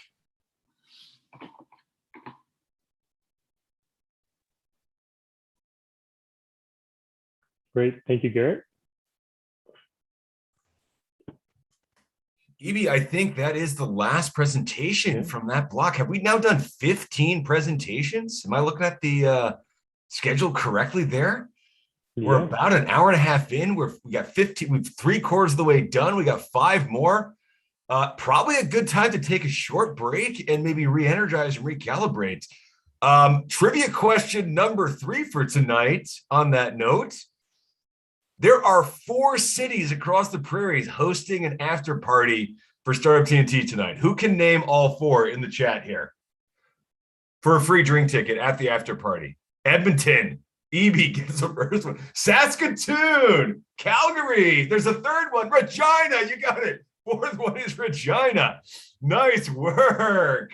All across the prairies tonight, 4 after parties. And, we have this tradition here at TNT where we ask entrepreneurs to help chip in, and community members in general, I should say, chip in to pay for the beer, buy your friend a beer at a Startup TNT event. And I just want to give a shout out to the 6 people that have chipped in $285 for the bar tab for the after party. We got Barry Pritchard from Calgary, founder of Be Essential, applicant to our summit, chipped in some money. Adrian Mitchell from Calgary, co-founder of Cherry Health, also investing with us. Love to see entrepreneurs and investors joining the fun. Ben Haubrick, who I don't know. Thank you, Ben. Emma Doolin, also someone I don't know. New friends chipping in for the bar tab. Colton Ryerson, who's originally from Calgary, or from Edmonton, but now in Calgary at Platform Calgary.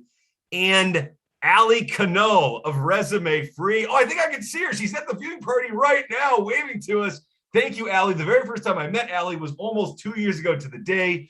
She told me she was just launching a tech company. Guess what she did that day? She bought us beers at Startup TNT, and here she is doing it again. Thank you, Allie, and congratulations to your success at Resume Free.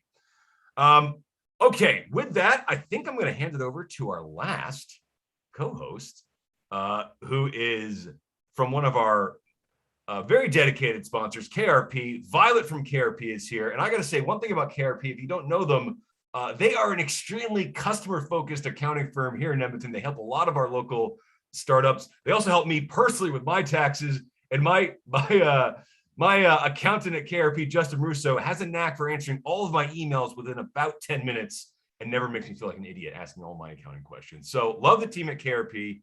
Violette, welcome. Hello. Hello. Awesome. Thank you so much, Zack. And thanks, Startup TNT, for having me. I'm so grateful to be here with all of you today.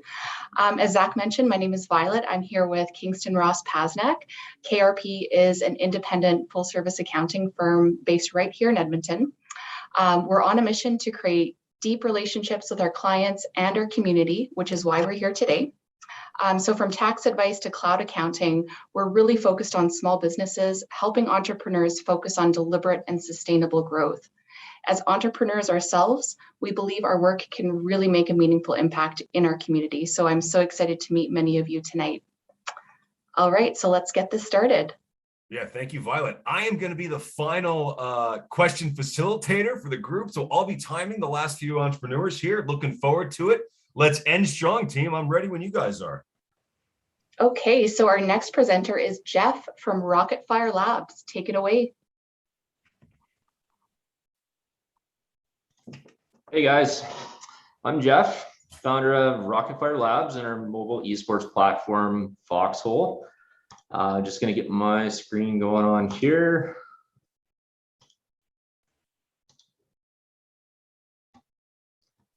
And, oh, technical difficulties already.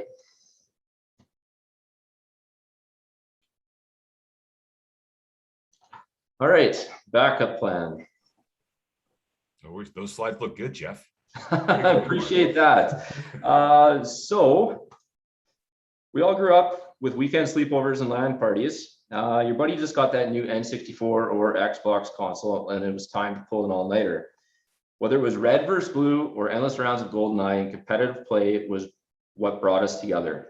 When people play together, they win together. Now, the problem with that is the most popular games are team-based, demanding skill and communication. Having the right team can make or break a winning match. Developers do not provide ways for like-minded people to play together, and automated matchmaking nearly always falls short. No microphones, different languages, poor skills, terrible sportsmanship, and verbal abuse leave users frustrated and deterred. So entire groups on Facebook have formed with hundreds of thousands of people sharing gamer tags and aiming to find friends to play with. This is cumbersome, slow, and does not provide a way to qualify your potential squad mates. Foxhole provides an innovative mobile-based player card trading system to set microphone verification, skill, rank, age, language, and even player reputation to avoid bad experiences. Matchup and share gamer tags. When players can adequately organize together, they win together. If you've had a bad experience, no problem, just derate them and toss their player card for another one. Battle Royale games are wildly successful, and each game can be classified as a massive multi-billion-dollar industry on its own. World events have led to a financial windfall for developers, but effective communication and connection is still lacking. We focus our attention on only the most popular team-based games to optimize their exposure and repeat engagement. Foxhole is ultimately free to its users. Revenue is ad-based and directly gaming or pop culture related. Using conservative estimates for ad interaction, scaled revenues would reach 55,000 per day with 100,000 active users. That's just over 20 million annually in revenue. With less than 1% player adoption in any single game, Foxhole is an excellent revenue stream. Not only can users filter and share gamer tags, but we also provide users the ability to link external social accounts such as Twitter and Facebook gaming. If you want to boost your stream following, or see team highlights, simply check your notification feed. Communication is the core of Foxhole. Finding players is great, so we notify you instantly when they're online to send squad messages and get the party started.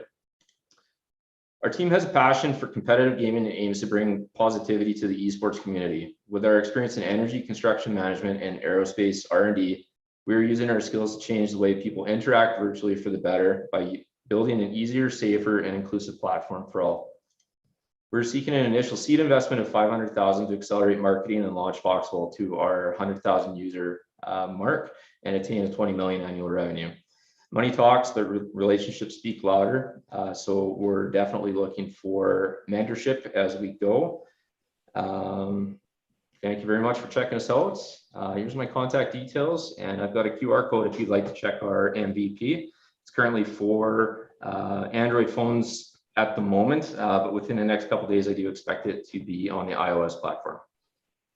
Thank you. Yeah, okay. Well, Jeff, thanks for that.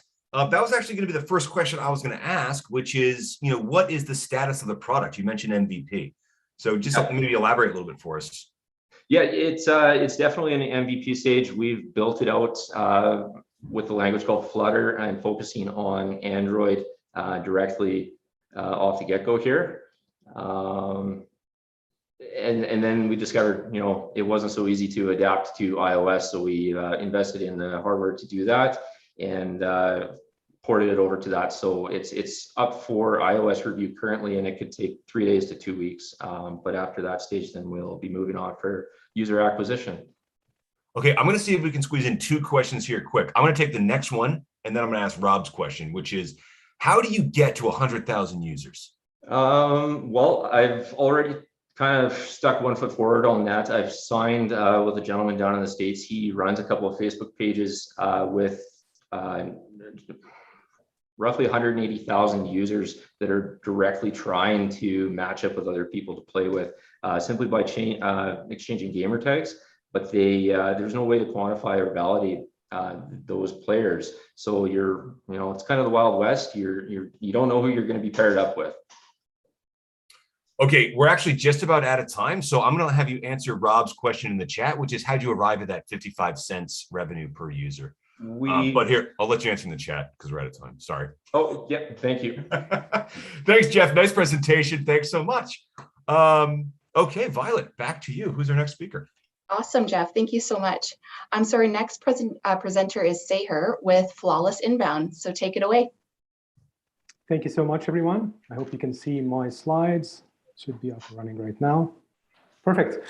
So thank you for, first of all, TNT for actually the opportunity of inviting us and kind of speak and learn from everybody on the call today. My name is Seher Gattas, co-founder and CEO of Flawless Inbound. Today, I'm coming to speak to you about a new cloud-based platform that we are actually launching. It's called the PRM, Partner Relationship Management for Small Business.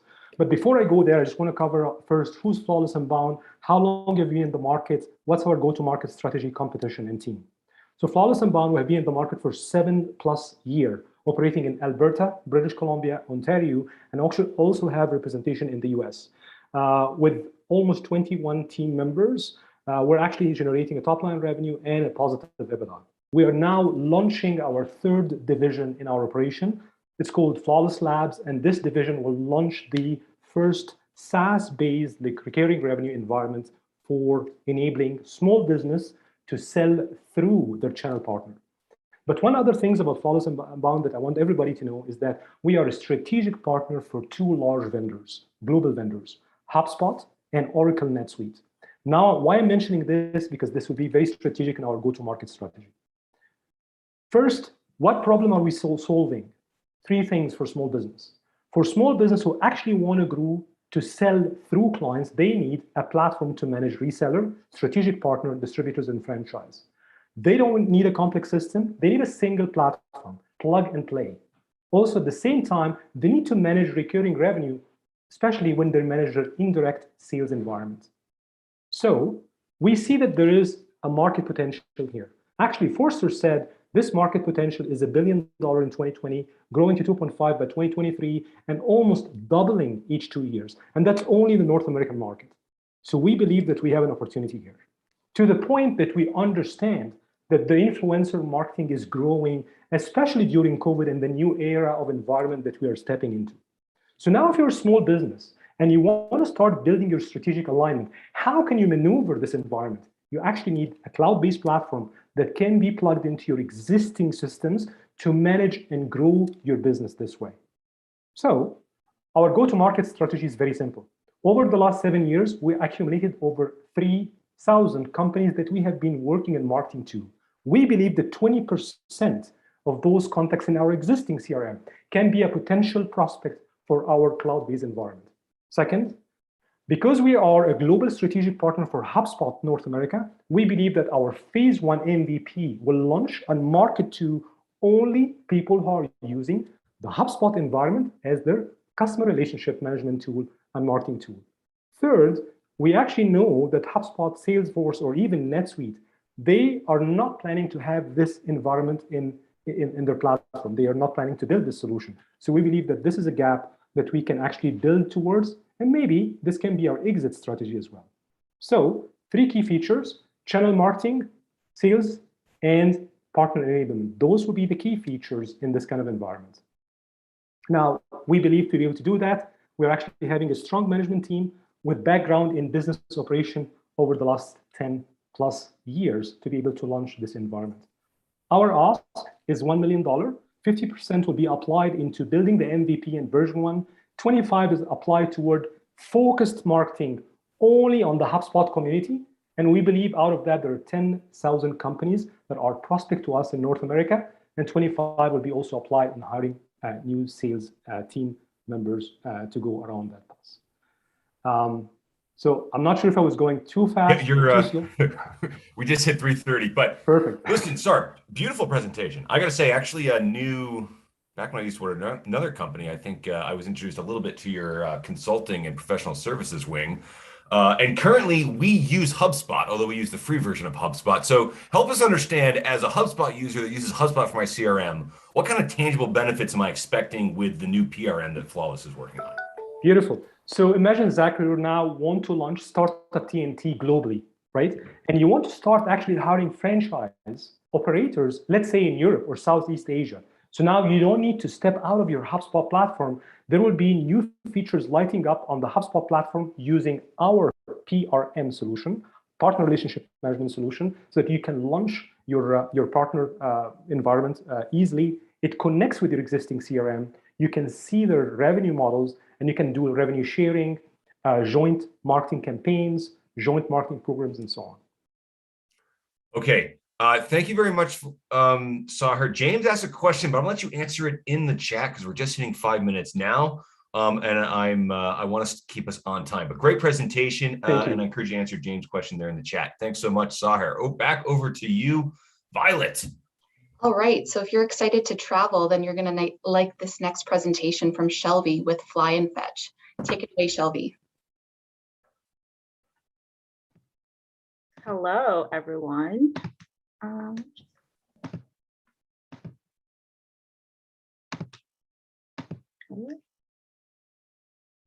Sorry, I can't find the share screen. Oh, there you go.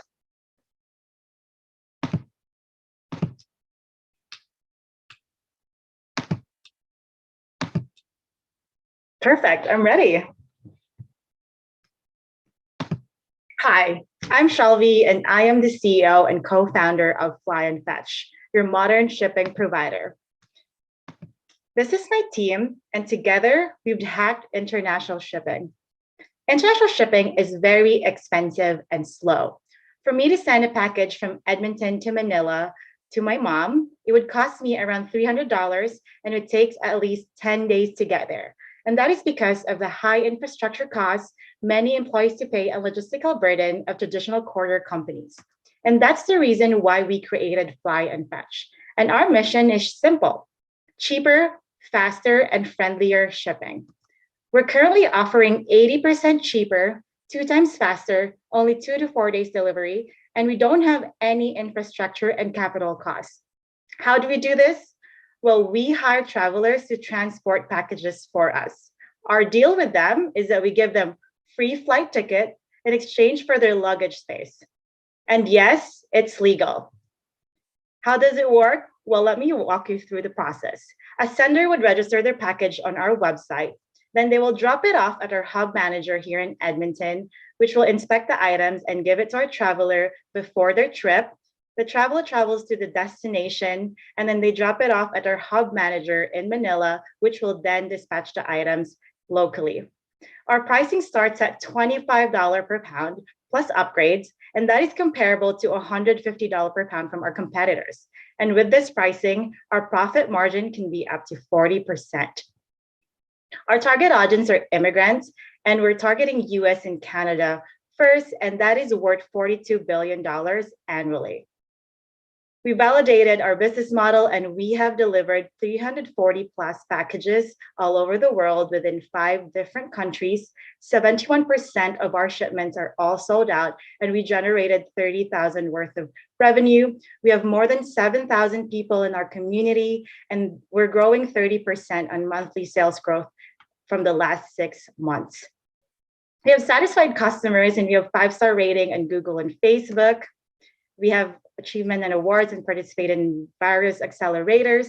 We have mentors and advisors in business, logistics, and travel that help us make decisions.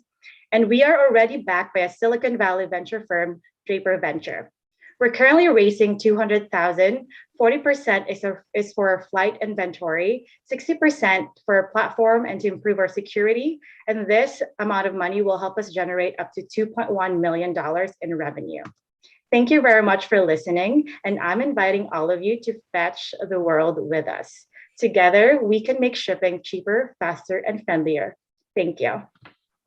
Well done, Shelby. Right at 3 minutes here. And I just want to say for the audience, Shelby, it's great to see you back. It's great to see this progress. Shelby pitched at the very first pitch night we ever hosted way back in January 2019, before you even incorporated and look at your progress. Lots of questions coming in. How do you insure the package? Do you insure the package? First one, practical. Yeah, so currently we don't provide insurance just because we don't have enough capital to cover it. But our plan is to sort of mimic what other courier companies does, where they make the first $100 value free, and then the rest can be a certain percentage of like how much the declared value is. Okay, a couple more questions here about validating what's in the package, especially confirming that it's not something illegal, contraband, or anything like that. Yes, so currently we have 3 various ways to like inspect the packages. So first is that when they apply, they tell us what the packages are, and then we decline if it's something that we don't want to ship. Then it drops off to our hub manager. All of the packages needs to be unsealed, so they inspect it inside out. And then the last point of inspection is our traveler pick it up, and we require them to mandatorily recheck the packages again inside out. So, because they will be asked in the airport if they pack the luggages themselves. So in the future, we're racing right now to improve the security part of our platform and to make it better. Are you able to maximize like the amount of luggage space each time? And what is that? And how much money do you make off that? A couple of questions around that. Yes. So every traveler can have up to 100 pounds, and then we use boxes to sort of maximize it. So it would probably cost like 10 pounds per shipment, and so we could generate up to $2,500 per shipment, and our cost per ticket would be around $750, and it could be less if we book it ahead of time. Okay. I think we're going to end it here. We're right at 5 minutes. Thanks so much, Shelby. Great to see Victoria's here too, your co-founder. Great to see you guys. Very cool progress. Congrats on that Draper University venture backing, and good luck to you. Hope you can join us at the happy hour. All right, I'm going to pass it back to Violette. All right, so our next presenter is Jason with ZILA Works. Take it away, Jason. Thank you, Violet. Can you hear me okay and see my screen? You're looking good, Jason. Great. Imagine a world where the plastic products we rely on every day are made safely from plants that help fight climate change. At ZILA Works, we're creating a new bio-epoxy resin made from industrial hemp to enable the transition to a circular carbon economy. My name is Jason Purakel, CEO of ZILA Works. Many of the technologies designed to move our economy away from fossil fuels actually require fossil fuel-based products as part of their design. For example, thermoset plastics used in making wind turbines, composite materials used for lightweighting vehicles, foams and coatings used as finishes in modern buildings are all made with epoxy resin, traditionally derived from toxic petroleum feedstocks, and are not recyclable. ZILA Works developed a bio-epoxy resin made from industrial hemp seed oil instead of petroleum.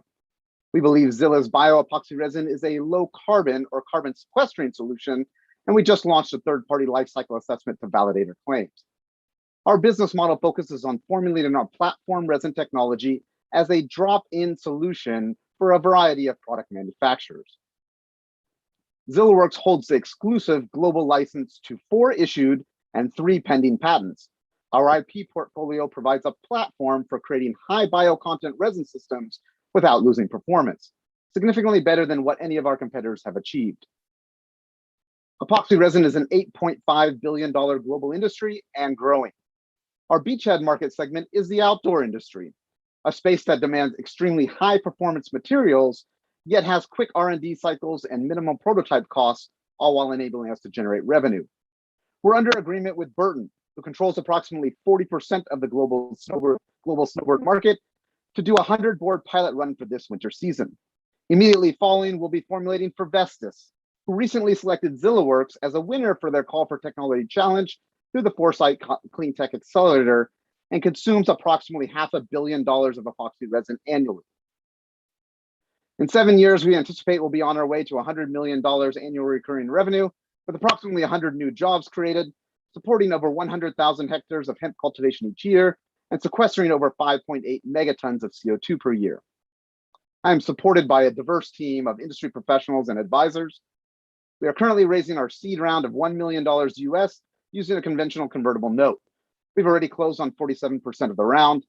These funds will allow us to formulate our bioepoxy resin system, incorporate the resin into products, and test in demanding real-world environments. ZILA Works has a clear pathway to scale up and commercialize our bioepoxy resin technology. We have strategic partners waiting for samples to test our resin and help us achieve these goals. We see 3 potential scenarios for exit, including IPO, being acquired, or a sub-licensing play. Thank you for your attention. I'm happy to answer any questions at this time. Jason, awesome presentation, right at 3 minutes, right on point.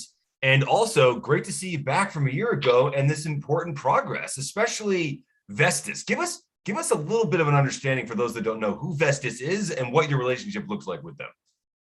Vestas is one of the largest wind turbine manufacturers and operators in the world.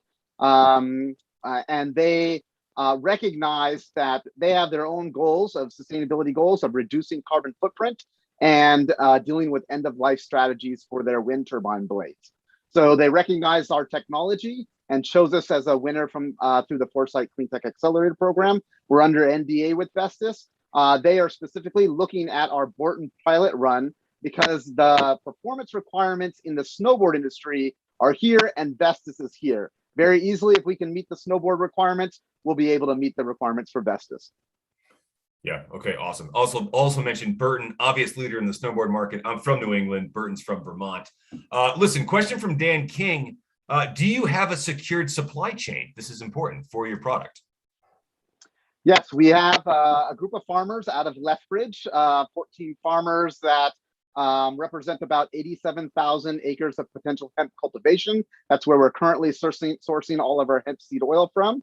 And we'll be purchasing a crusher for them in the new year to produce the oil. We currently have a toll manufacturer in the US to help us produce the bio-based bioepoxy resin. However, we're also working with Innovate Alberta to take a 750-liter reactor, retrofit that, and prototype doing the tolling manufacturing step in Alberta in a decentralized methodology. And so we're trying to have that higher value add in Canada, right at our supply chain to meet your carbon sequestration goals, produce jobs that are coming, chemists and chemical engineers coming out of the oil and gas industry, and have reduce our transportation costs on our materials. Okay, thank you, Jason. We're just at time here, so I'm going to end it. But I might actually encourage you to explain one question that some people might be asking, which is, I know you're from Seattle, but you're moving to Alberta. Maybe in the chat, you want to share a little bit about what that process is looking like and why you're doing that. Sure. Anyways, we'll be happy to have you here in Alberta one day very soon. Thank you. Okay, thank you, Jason. And Violet, I think there's only one final presentation left. Do I have that right? That's right. Our final presenter? Yeah, there's who's taking us home? One presenter left, one presenter standing between us and beer. Presenter is Near with PulseMedica. Hello, everyone. I'm just gonna share my screen here. Okay, there you go. Okay. Oh, sorry. So hopefully everyone can hear me. My name is Near Kaczynski. I'm the CEO and co-founder of PulseMedica. Over 500 million people worldwide are suffering from eye disease, which leads to vision loss and blindness. A couple examples are macular degeneration and diabetic retinopathy. We are the first and only company in the world to commercialize a platform to treat these conditions. We're addressing a multi-billion-dollar untapped market opportunity and an estimated total addressable market of $31 billion. You're probably asking yourself, what is wrong with the current standard of care? First, some of these conditions have no effective treatment. Most eye disease is treated using monthly intraocular injections, which are for life, and these injections are extremely expensive.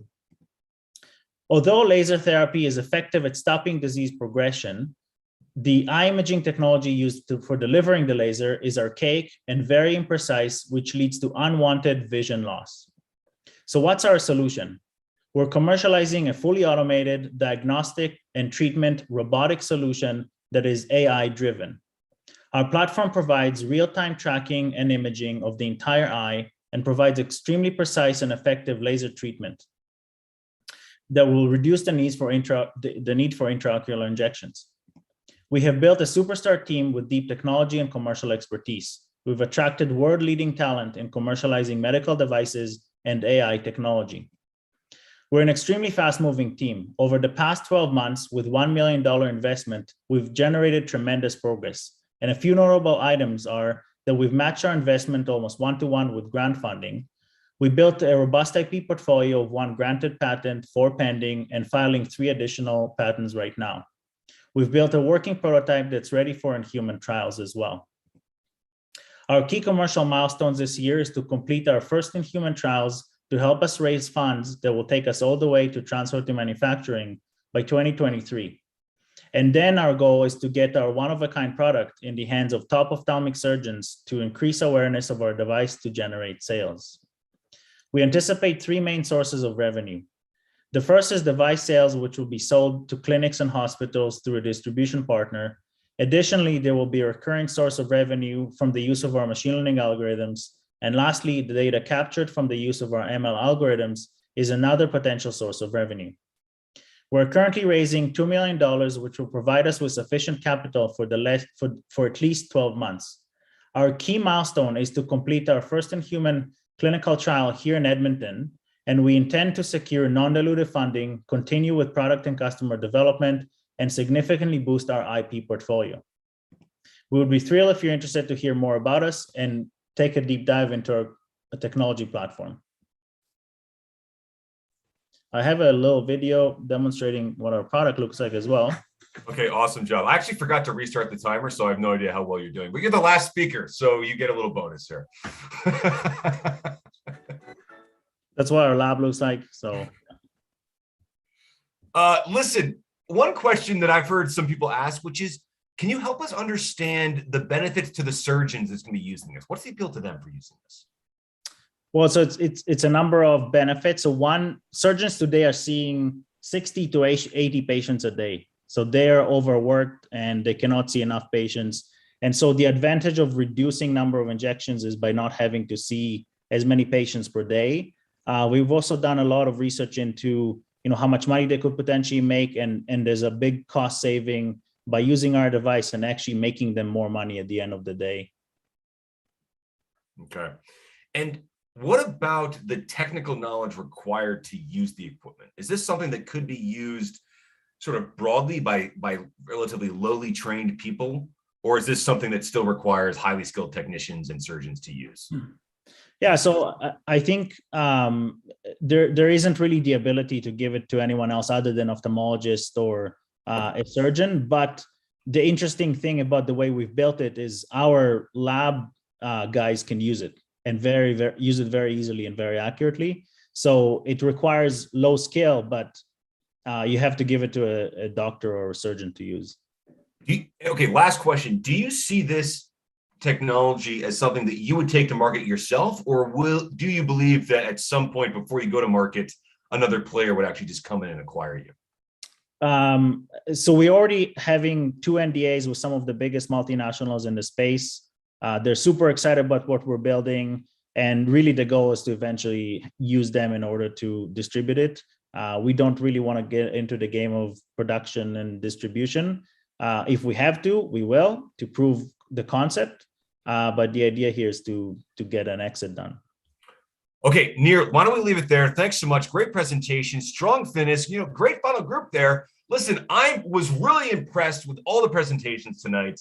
I just sent a message to someone else saying that we got a serious competition on our hands. It's not going to be an easy decision. The next job of the investors is to go from this top 20 down to a top 10. They're going to spend the next couple of weeks meeting all these companies and learning a little bit more. We got a lot of really great companies to choose from here. I'm really impressed to see this quality in our community happening right now. Violette, before we sign off, do you have any final words? I just want to say thanks again for all the presenters. What an amazing experience. And I'll see you guys all at Polar Park. Now, I actually have a short surprise that you may or may not like, but I'm not going to let everyone go just yet. Don't leave. I want to make the final pitch of the night. Zack Storms has a pitch that he wants to make. I haven't really practiced very much, so it's probably going to be good as all the other presenters tonight. But I'm really excited about something that we're doing. We are actually launching our own fundraising campaign ourselves for community sponsors right now. Over the last 2 years, I think that we've proven that the model we're doing at Startup TNT is this really awesome way to build great community, bring people together, raise money for local startups, introduce new people to the ecosystem. And we need some support to sustain our operations. It takes a lot of time and resources to do what we're doing. We've got great sponsors, we've got great funders, but we'd like to see if more people from the community would like to contribute in ways big or small. So we're actually launching a community sponsorship fundraiser between now and November 18th to help us sustain our operations. And listen, I got some exciting news. I want to share with you the names of the great people you'd be joining if you fund Startup TNT. If you have some extra money that you want to donate to a great not-for-profit, look no further than Startup TNT. You want to see more great events like the one we just hosted. You want to help us help more entrepreneurs like the ones here. John Pinson is giving us $2,000. Local angel investor, runs a great accounting firm, won the Rod Shoker Award. When you call up John Pinson, he helps an entrepreneur, no questions asked. Ashish Mauji took about 5 minutes to say, Zach, I'm in for $500. Red Thread Ventures, the entire team is in, $1,500 total. G2B Optics, great local company, just sent me a message today from Ryan, the CEO. He said, Zach, count us in for $1,000. Future Fields, who raised money at the first summit, said, Zach, we're definitely in, amount TBD. Well, I'm looking forward to finding out what the amount is. Future Fields team will take anything that you can share. Westlink, one of our contractors who helps us out, is in for $500. And you know what? I just got a message here on my phone from one Zach Storms who says, hey, Zach, great job tonight. I'm in for $1,000. See you at Polar Park. Listen, I'd love to meet this great Zach character. I want to see all of you at Polar Park Brewing. Bring it on. I want to give a huge thanks to Jocelyn, our event planner. She's done an amazing job, not just for this, but for all 3 events happening, 4 in-person after parties, helping us figure it all out. Brandon, our operator, just driving it home for us, managing all these different operations. And Dom, who none of you have talked to tonight, he helped us out at the very first pitch night we ran back in January as a volunteer. Now he's working with us full-time right now to help us put on this great event. Thank you, Dom Beaupre. Who else? All the investors, all the entrepreneurs, all of you that signed in. Thanks so much to everybody. And I would just like to say thank you all. Hope to see you tonight. We're ending roughly right on time, 6:45. Thanks, everybody. I think that's it. And we'll see you at the after party. Bye-bye. It's at Polar Park Brewing. It's already happening. I can see them on the screen. Look at Brad Clark and friends. I could see Adam, who also was at our inaugural summit. I could see Ali Canol and their friends in the background waving to us. We'll see you guys there. I'll see you in like 20 or so minutes. I just got to finish my beer here, call myself an Uber, and I'll be there soon. Okay. Thank you, Lantan. Thank you, Zilla. Thank you, everybody. And I think I'm going to sign off. Thanks, everybody.